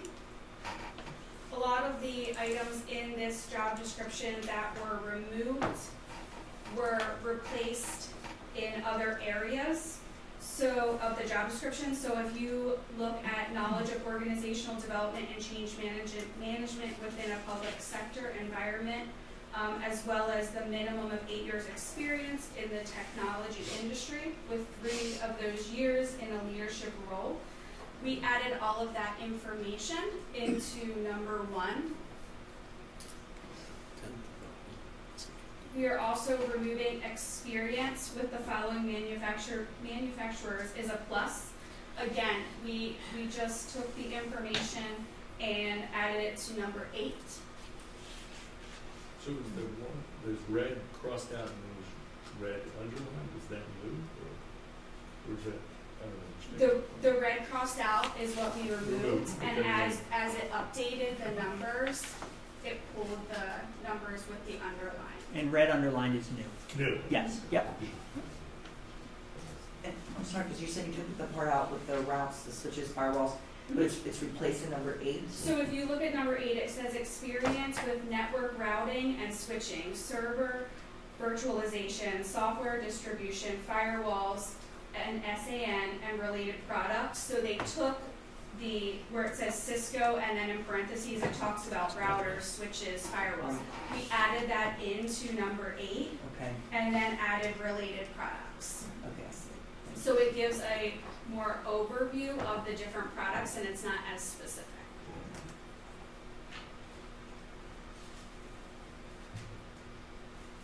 There were changes made to under the principal functions. We took out telecommunications, telephone, and internet services. Our telephones are now through our network services. So where that telecommunications and telephone was removed throughout the job description, it now falls under network services. We moved letter H, which talks about directing the establishment, implementation, enforcement, and maintenance of technology policies and procedures and information security controls. And we added that to letter A. So now it talks about developing, directing, implementing, enforcing, and maintaining district technology policies and procedures and security controls for board approval and review.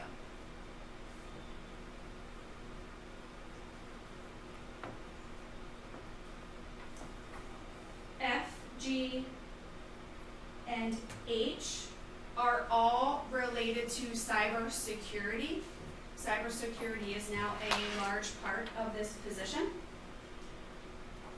So those were added to cover cybersecurity.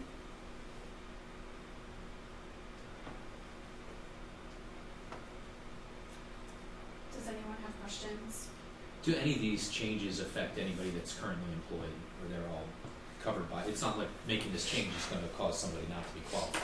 Right? These are all things that Diane Miller is currently doing in her role. They are being added, and any of the things that we're removing, it's more of verbiage changes and not necessarily removing any items from the job description. And is that the same for all these personnel changes that we're not? No one's going to lose their job because we're making these changes.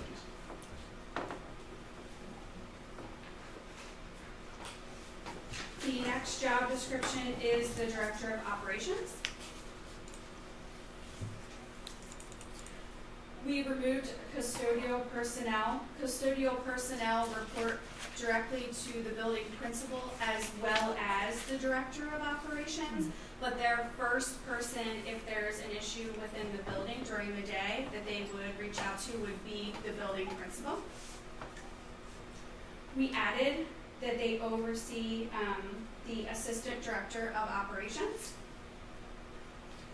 We removed number 10 from the job description as we outsource. We have a contract with an outsourced company that takes care of the implementation and the requirements to maintain the federal laws, federal, state, and local laws and regulations pertaining to asbestos abatement and abatement management.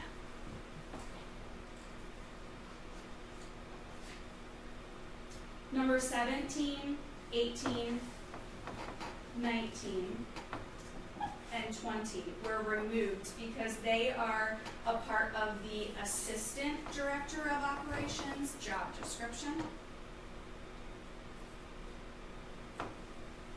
We added prepare formal evaluations of all maintenance staff and secretary, meet and discuss individual evaluations with prospective employees. Do they perform the evaluation? Yes. It says prepare, but do they also perform that And as they well? meet and discuss that. Okay, after they evaluate. Absolutely. Okay. Number 25 and 26 were also removed and placed on, and they're actually on the Assistant Director of Operations job description as well. I just have a question. What is the process behind like reporting to the business administrator? How come that would be the Director of Operations, they would report to the business administrator? Just, I don't know. Yeah, I don't know the history behind it, but it has always been that way in terms of Mr. Dahlberg supervises technology and transportation, nutrition services, and operations. Okay. As well as his department. Okay. And that is pretty standard in terms of if you don't have separate people that are cabinet level positions, for them to report to one of the cabinet members. Okay.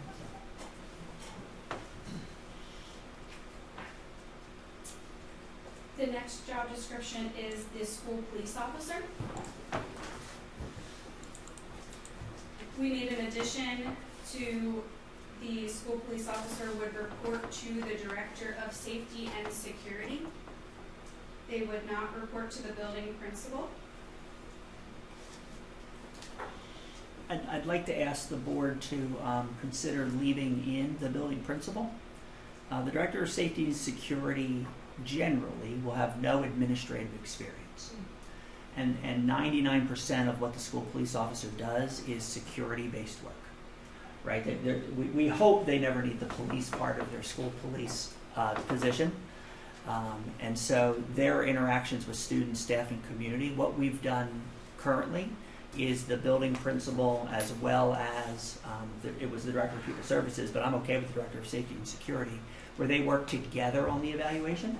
And so I would suggest leaving both of them in terms of supervision so they could work together on the evaluation. Because there are pieces that the Director of Safety and Security could speak to, but there are also large pieces that the building principal would speak to. Since this person is primarily in high school. They wouldn't solely be in high school, but primarily they're in high school. What would be like an example for some of the admin that the building principal would more so evaluate? Yeah, so if you think about the student interactions and the staff interactions, the building principal is more qualified to speak to those in terms of improvement plan than a trained police officer would be. When you're talking about day-to-day, now, not if you're talking about crisis de-escalation, right, for those types of things, but I'm talking about normal interactions in terms of a student's giving you a hard time. Well, that is what administrators and teachers are trained to do in terms of how to handle that. And so to provide that feedback, the large majority of this job is not the police officer piece of it, right? It is really security guard.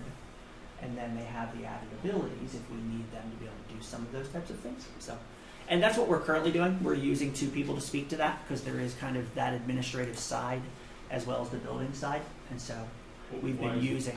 Why has it changed?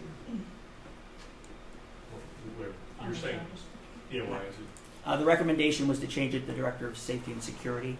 I'm recommending that we leave it as both Director of Safety and Security and Building Principal. So both would evaluate that? Right, they would, yeah, and they would decide who ends up writing it. I'm less worried about who actually writes it. But they would both sit down with the person, they both would have input. And that's currently what we're doing with the Building Principal and the Director of Pupil Services. Yeah. And I'm okay with the Safety and Security Director doing that. That makes sense for that person, that man or woman to serve that role. I'm okay with So that. I don't see, first of all, you have, the SPOs are supposed to be district-wide. I don't see why you would have a building principal be overseeing the school police officer. I think that it would make more sense for the school police officer, and I was pleasantly surprised to see this change because this, I thought that this made perfect sense, for it to be the Director of Safety and Security. That's the person in charge of safety. It doesn't make sense to me that they would report to a high school principal who doesn't have the training in safety and security and police work as opposed to the person who's in charge of it. So I would advocate for keeping it the way that it's the way that it is. I think like the update, for sure should go to the building principal as well. But I guess I'm thinking, even in their line of work, you're always communicating with people and relationships. I mean, I'm fine with to have it like updating the principal as well. But I think the evaluation part, I guess you could have feedback from both. But I do think the Director of Safety and Security. Custodians reporting to the building principal, why wouldn't we have the police officer also reporting to the building principal? I do think it would be good to have updates, like they should have those meetings and update that. I just think the evaluation piece should be from the Director of Safety and Security because they're like their own, entity of their expertise in that area. So, obviously they should all be on the same page, having like daily meetings, updates on different things like that. But I guess I was thinking more like the Director of Safety and Security is the specialist in that field. Right, and they're still going to work with the building principal. This doesn't say they don't work with the building principal. We're just talking about the evaluation piece. So why has it changed? Who wanted to change this? I wanted it to be changed as well. That was part of one thing. The Director of Security and Safety wasn't even in there to begin with, and that personally doesn't make sense. That's where it came from. I'm pretty sure this was the recommendation. This was the recommendation in the first draft that I had seen that came out, and I was like, oh, I'm glad that this change was recommended because I thought it made perfect sense. But I support. I don't think that it makes sense for them to be reporting to the principal. I think that they should be reporting to the Director of Safety and Security, and that should be its unit. But then the Director of Safety and Security doesn't report to the the principal either, right? It goes to the director of Correct. pupil services. So there's no reporting then to the principal. You'd think, I could see if it was gonna report to the director, if the officer was gonna report to someone who then would report to the principal, you know what I mean? Intermediate, but not Pleasure. if they bypass them directly. I would agree. If they want to report directly to them, that's fine, but they should also have involvement with the principal. Yeah. Right, they can update. They should cooperate on evaluation, because there's a lot of public face with kids, and the principal is much more in tune with that than With the local group. the local. And if But they are in the building. I mean, they are in the building. They're seeing the They're day to day. district-wide, it I- doesn't make any sense to I'm me. not saying like as part of, I don't know if you want to put in somewhere for like the essential duties and responsibilities or a job summary where you're having your updates, your daily, like, I don't know if they do weekly updates, weekly meetings all together. I think that totally makes sense. I mean, you're all on the operational page of what's happening in the building. And they routinely meet. Right. That is not what we're talking about, right? Right. The administration meets with security daily for situations. The Right. question just comes down to evaluation. So. So They should both have it. I think it goes to the expert, which would be the director of safety and security. Because that's their umbrella, that's their, It says it reports to the director of pupil services. well, this one we're just talking about the school, I don't think we got to that one yet. This one's just the School school police police officer. officer. Right, just SPO. And these are at the high school, aren't they at the middle schools as well? So, right, they're housed at the They high track. school. They do spend Track. time at the middle schools and the elementary schools as they can. Currently, the majority of their time is spent at the high school. The SPOs specifically. And we hope as we increase our staff that we're able to provide, more full-time coverage to some of the other buildings. But currently, they're primarily at the high school. We are removing number 7 where it talks about assist social workers with home visits as needed. Is that due to just time and then, Well, typically, the SPOs are not going out on home visits. So at this point, since they are not typically going on home visits, we were removing them from that job description. I'm just wondering if it would benefit, like I know sometimes there's some need and it's hard, it's difficult getting kids to school. Would it just be like another presence? I don't take them from the school, I don't want to take up their time, so I'm not saying that, but I'm just wondering, like, with some of the hard cases where you're trying to bring, would there be any benefit to that? I don't know, just, and maybe it hasn't before. Again, I don't want to take the time away from them being in the building, because it's not like we have a overflux of that. I just didn't know if there was ever a situation that maybe it was helpful that they were there to just help encourage to get, either if we're trying to get those students to school or any situational things like that. Or social workers who take the bulk of that job, Right. they do the visits. Right, okay.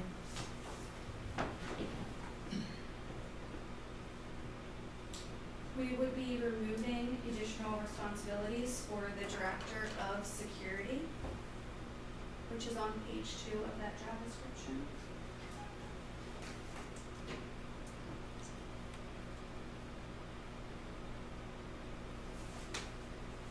And then we would be removing as well the 196 days, and it would now be 191 days as a non-contracted employee. And that's not a change. This just used to have a differentiation for the director of security. The director of security is moving to a new job description. And so that's the only reason. So remind me how this works. Are we deciding here if this moves to the full board meeting for a vote, or does it do like the first read, second read type process? Like Job policy? descriptions are not required to have that same thing in terms of policy, so what we've routinely done, as long as there's a consensus moving forward, moving it out, that this would show up on the April board meeting for approval, Okay. for be considered. Yeah. I'm not sure we have consensus though.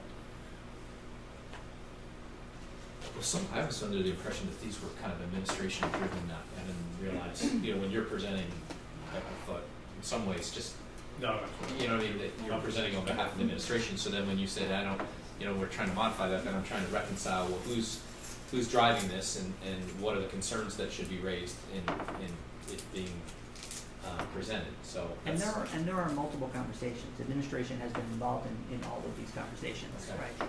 So, just as I was reading back through it and saw the change in terms of the building principal piece, that was the only thing with this job description. Because if you even see number 21, Yep. even talks about how both the director Right. and the building principal, Yeah. you know, they work and That's what I assign looked into. duties, and you know, it clearly is a position that is impacted by administration.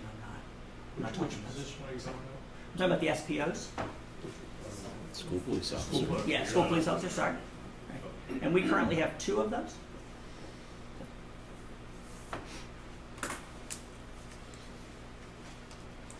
And the last job description is the Director of Safety and Security.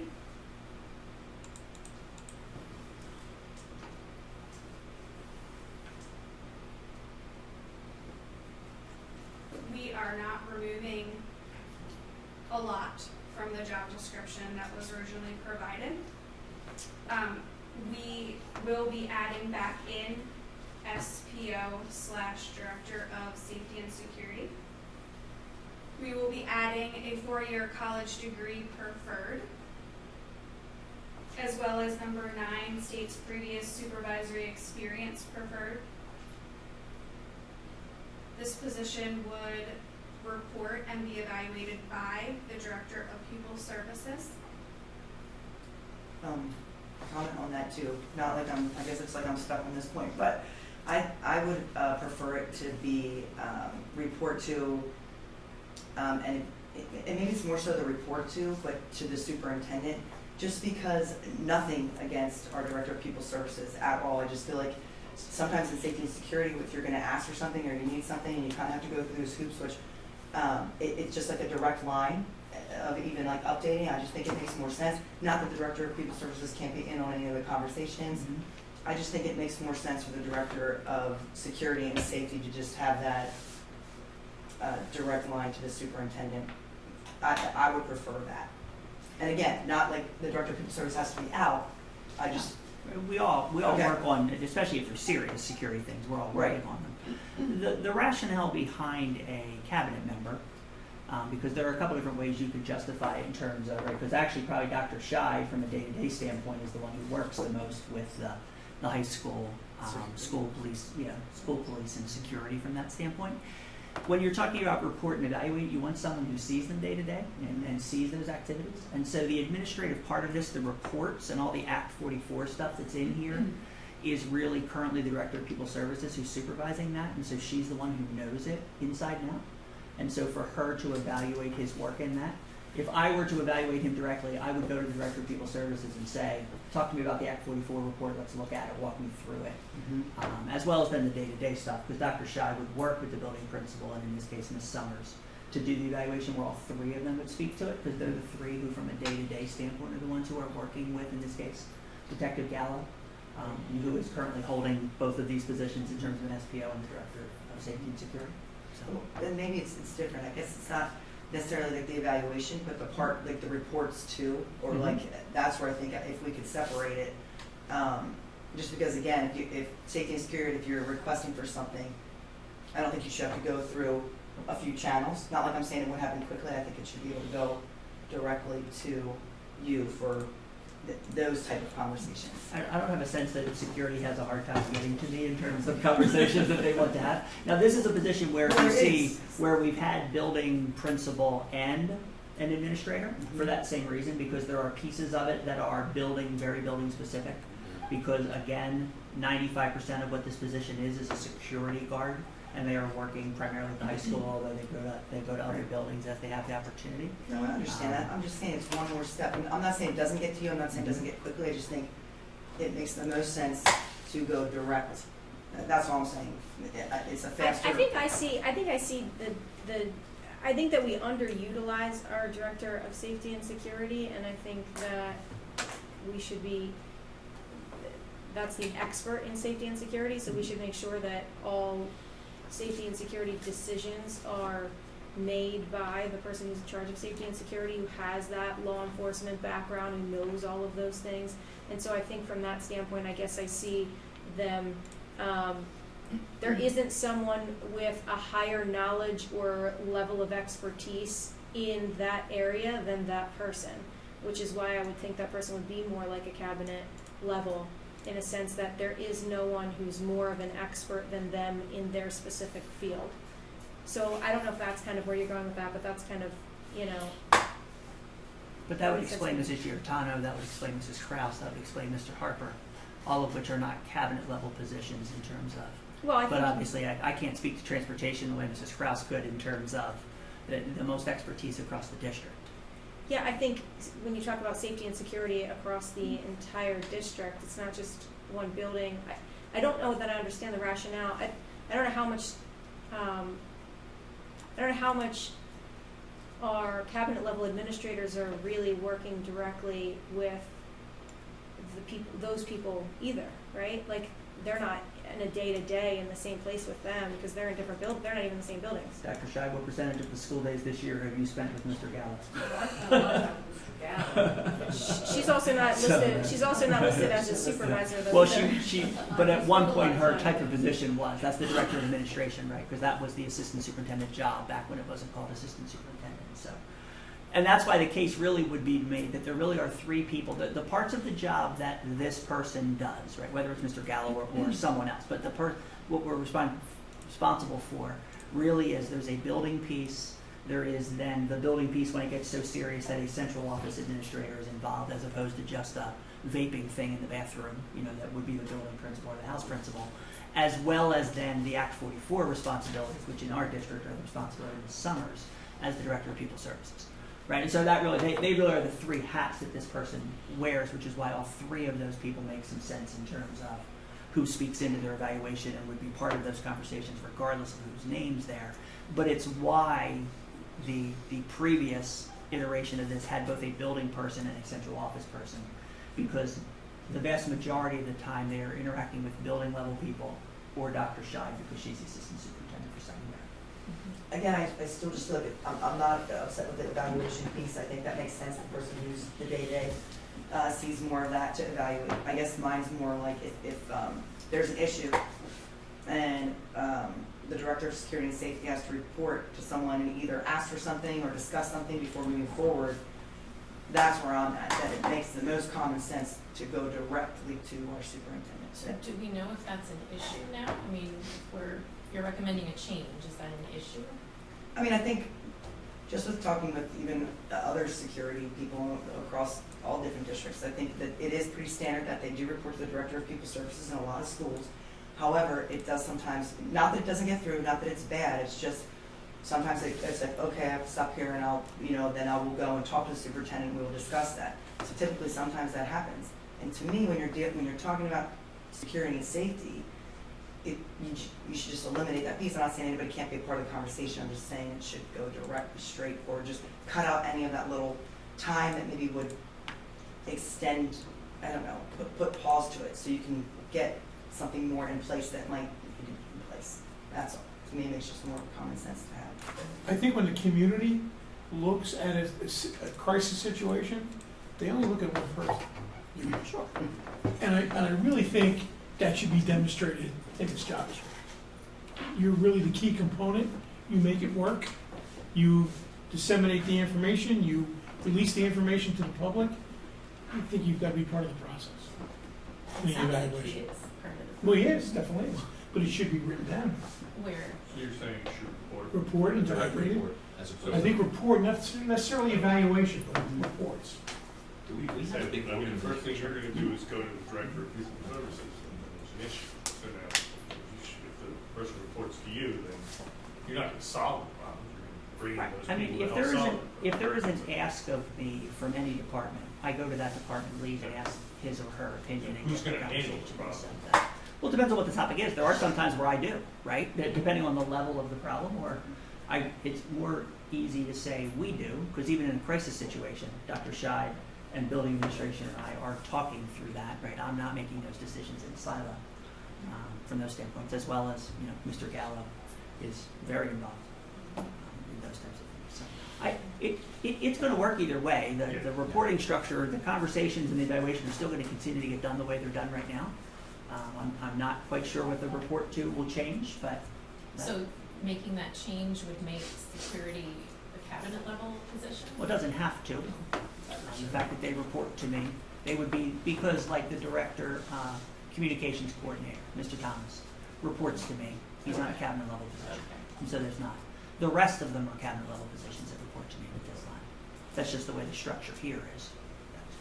Mr. Thomas might like to be a cabinet member. That's right. I mean, he's. We want to rethink that whole other. I know. I just, it's a Dave thing. I just read his mind.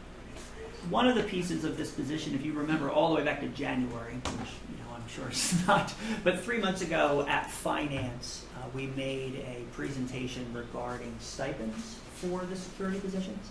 At that time, we suggested dividing them into 3 different categories, where there were security guards, there were SPOs, and then there was a director of safety and security. Now, currently, we have a person who is both an SPO and, well, actually all 3 of those things, right? Detective Gallo is all 3 of those things currently in this district and doing a wonderful job. We recommended at the time, and I still would recommend for this, that we separate out the school police officer and the director of safety security. And the only reason is the next time we need to hire one, that the school police officer may or may not be the right person for the director of safety and security.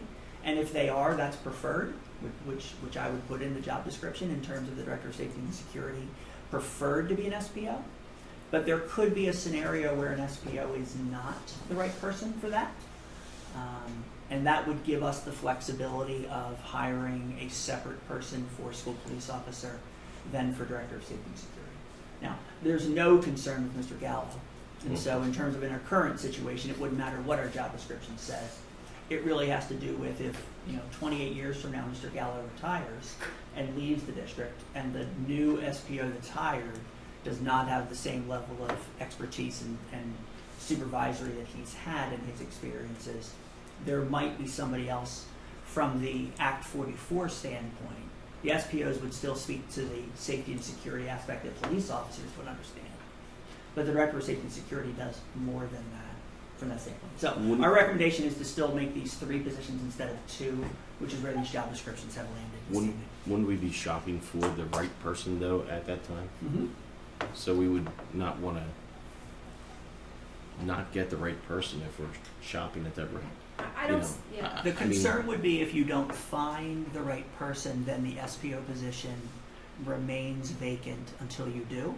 Because if they are one position, you can hire the SPO part. So you might be able to find, like our experience in terms of the pools of candidates, these are often retired policemen.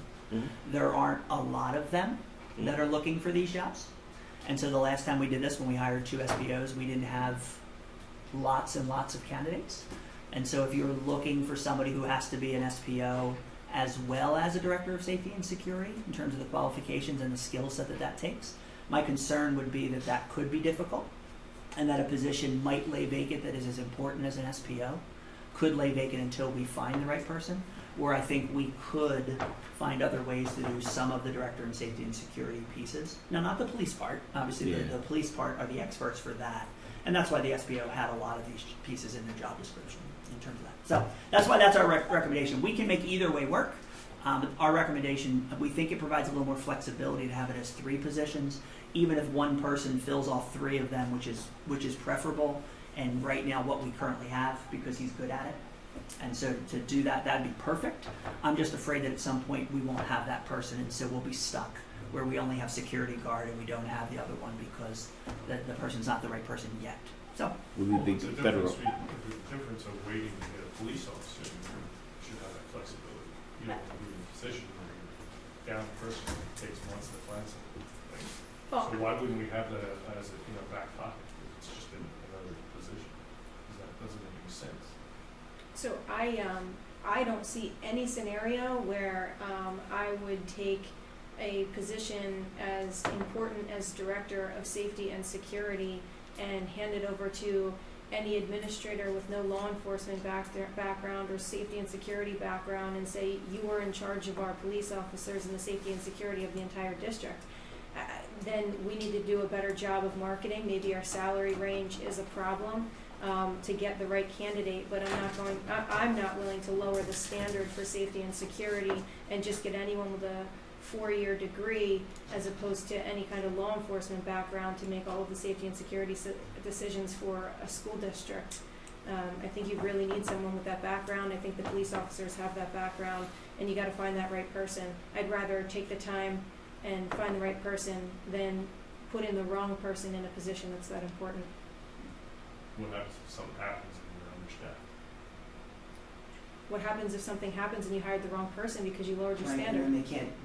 What if happens the if I'm not they director- saying lower your standards. poor I'm decisions saying on one- safety and security because they don't have the director of knowledge safety and background. police officer are two different things, right? So what if we But they incorporate? happen to be the same person.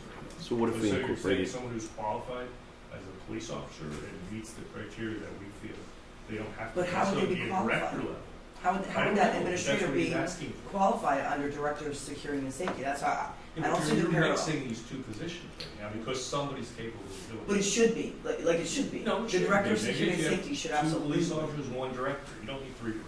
You don't need 3 directors, 100% agree. Why- But Right, as one the director, person. you should have What's the all the big deal? skills that your school police officers Yeah. has, so you're out there. So if you're gonna change that director of safety No, and I'm not security, changing that. fine.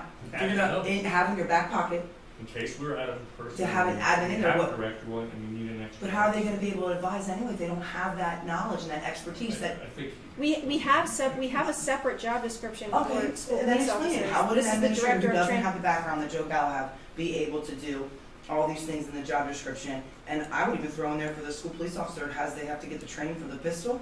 I totally think the director of security and safety should have that as well. The more training we can provide and have, I thought Our that s- was in there. I thought they have I to don't do the think it's same under, thing. unless maybe I missed the line. I If saw it's it. not in I there, didn't can hear. we add that? Because I do think that But person it's, needs to it's have so that in here. important. And maybe you're right, maybe Dr. Bolton, maybe you can answer and say where you would think that an administrator would be completely qualified and have that expertise. He's saying. Well, he's saying if we're down a person, but what's the difference then? If you're in a crisis situation, and you're like, we're down a person, but if they don't have that expertise, how's that gonna be helpful? I'm not saying they don't have, he has to write a description for the person who can fill that role that we all agree on. I'm not saying he's gonna put anybody in there. Not anybody, but if you There's a take certain- away all there's those a things. differentiation, I think he's trying to differentiate. Is There that are- correct, or? There are multiple there are multiple pieces of this job description that do not require police training. There are lots of models across the county and across multiple counties where this type of position is not a police officer, although it's becoming more common because more schools are having SPOs and SROs. But obviously prior to that, Director of Safety and Securities were very rarely police Right. officers. It was under what, director of so that they operations? or Director of People Services, Okay. one or the other. Sometimes it's under an operations department, sometimes it's under a people services department like it was here. And there are some of these that definitely would need to be a school police officer. And obviously, if you have a Director of Safety and Security that doesn't have a police background, if it's a police decision, like meeting with police chiefs, the SPOs would do that, right? So The Director of basically Safety and we- Security might be there, but the police expertise would be relied on by the Director of Safety and Security for police type matters. But you're which is what we paying, would do but now. you're paying the director of security to be the boss, right? To be the Mhm. one who's in charge of it when they have less knowledge than the people that they would oversee. I don't see any scenario where that makes any sense. I think that the school police officer should be the one who makes the ultimate person who makes that decision. That's, if I'm entrusting my kids in a school district and expecting them to be safe and secure, I want the police officer making those decisions. I want someone with that thorough training and background making the decision, not someone above them making a decision without the knowledge and expertise.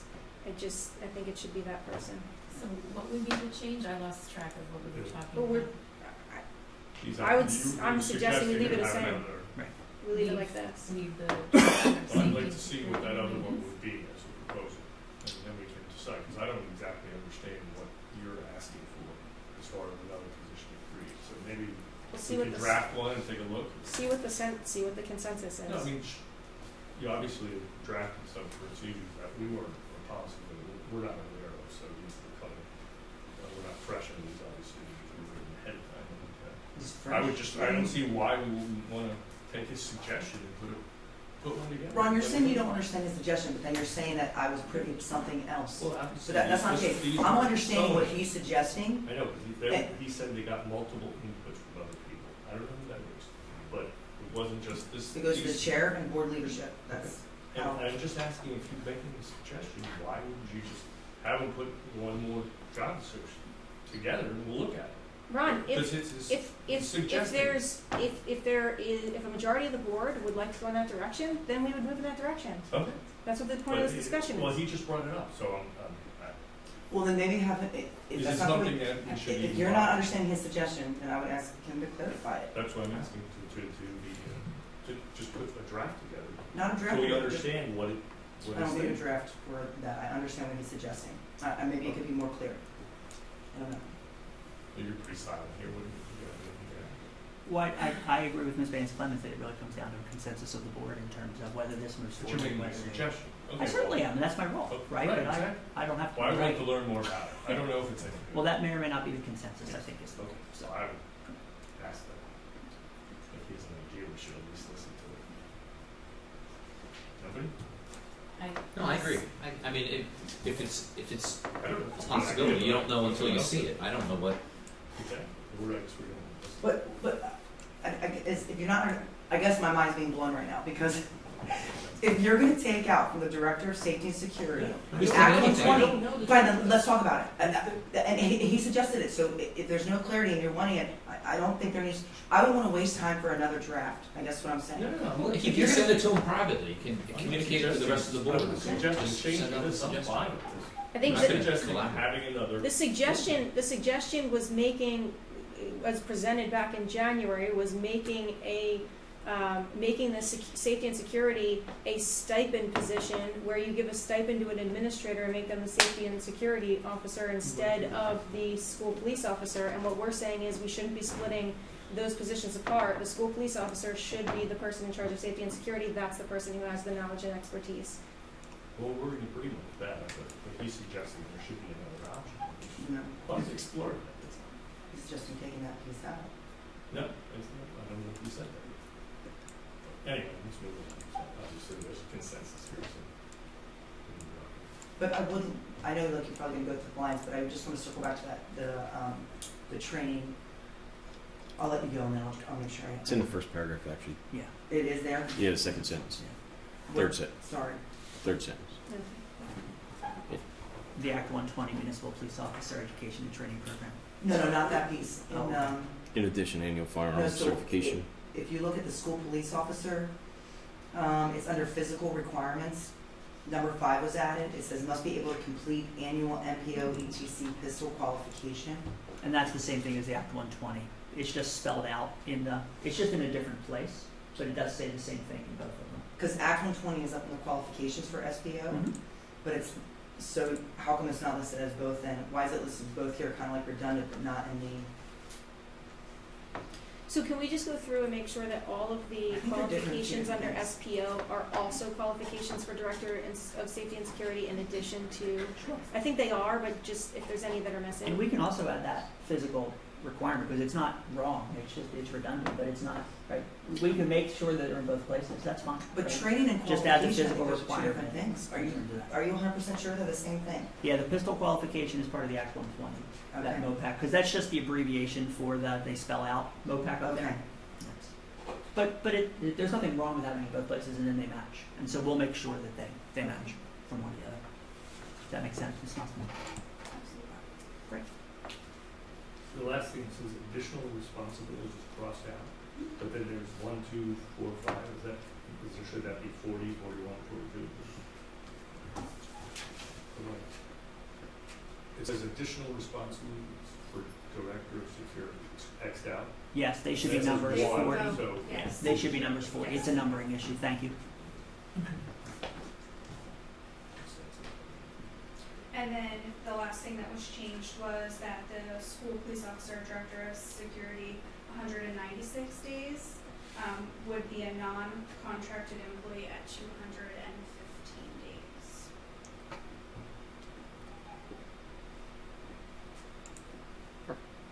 Those extra days have really been helpful in terms of training, right? Providing training, but also prepping training for the other security guards and things. So thank you for those extra days. That's been wonderful.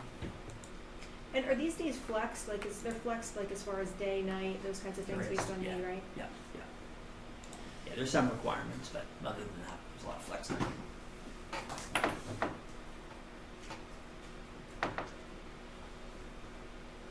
Are there any other questions? I just don't know if you have consensus too, just on the reports to or evaluated by. I don't know if they could be even split up into two options. I don't know what the consensus is there. I don't think you can, I don't It know. has to just stay. I kind of feel like reports to and evaluated by are the same thing. Whoever you report to is usually who evaluates you. So I don't know how you really parse those two things out, but, you know, I'm fine with the change that you had suggested, so that, I see this, I guess I just see the level of importance of this position as being paramount in its own thing, but It almost seems like whatever it's everybody else a couple, I don't know why the word reports to and it's evaluated by, is it supervised, it says, who, is that the equivalent of being supervised by? So, as opposed to just evaluated by? I mean, you typically think that if the person's not there, the person who's supervising them is gonna have to fill that responsibility too, so, I'm not sure. But being responsible to fill that doesn't mean, right? So are we saying these two different job descriptions are supposed to be the same individual in our ideal world? No, that would mean, we have two separate jobs. One is for an SPO who's also our Director of Safety and Security, and the other is for any other SPOs that we hire that are not also the Director of, that's why there's two separate job descriptions.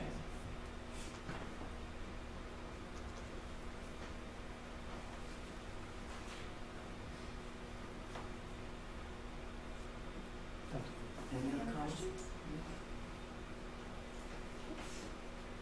So then, it's consensus, how does it work with, I know like majority of them you'll find they'll just go on to the board agenda, but,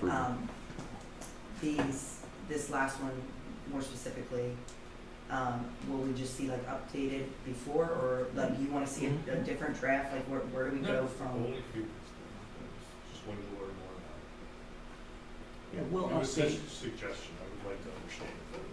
I think they're talking about the change in reporting. Yeah, we'll update those pieces and send it out, and then it obviously will also be posted before the board meeting, but we'll Right. send it out to the board just to see, right? Because there might be a couple other, I don't know, there are two language things that I want to talk to you about that are just grammar issues, I think, so.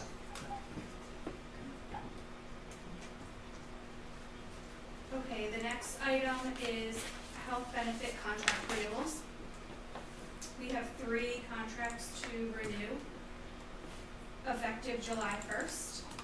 That would be our IBC contract for medical benefits, the Synchrony RX contract for prescription, as well as the Vision Benefits of America, which is our vision benefit. All of these contracts are staying the same. They are not changing. The only thing that we are renewing is the provider. So we are just saying that we will be staying with these providers effective July 1st. The cost doesn't change. We're not making any changes other than the administration fee that they charge might change based on the contract. But there are no changes when it comes to the cost for, at this point, It's we're just not cons- changing the it's just a cost for continuation. So I don't know. It's just continuing the contract renewal Yeah. for the provider. So I'm not sure if so we are self-insured, so it's our own insurance. We're basically paying someone to administer it. So it's really just a company that carries that That's out. the So it's an administrative fee. But do you know if that's going up or? There will be a slight change per year, just as there was in the past to the administration fee for Independent School Cross. The Vision Benefits of America, they do not have a change in what they're charging per employee for the administrative fee.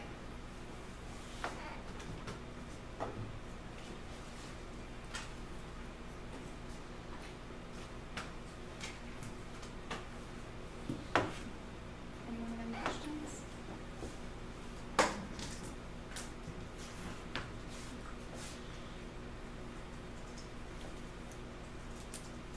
Okay, all right, thank you so much. I don't believe there was anyone who signed up, is that correct?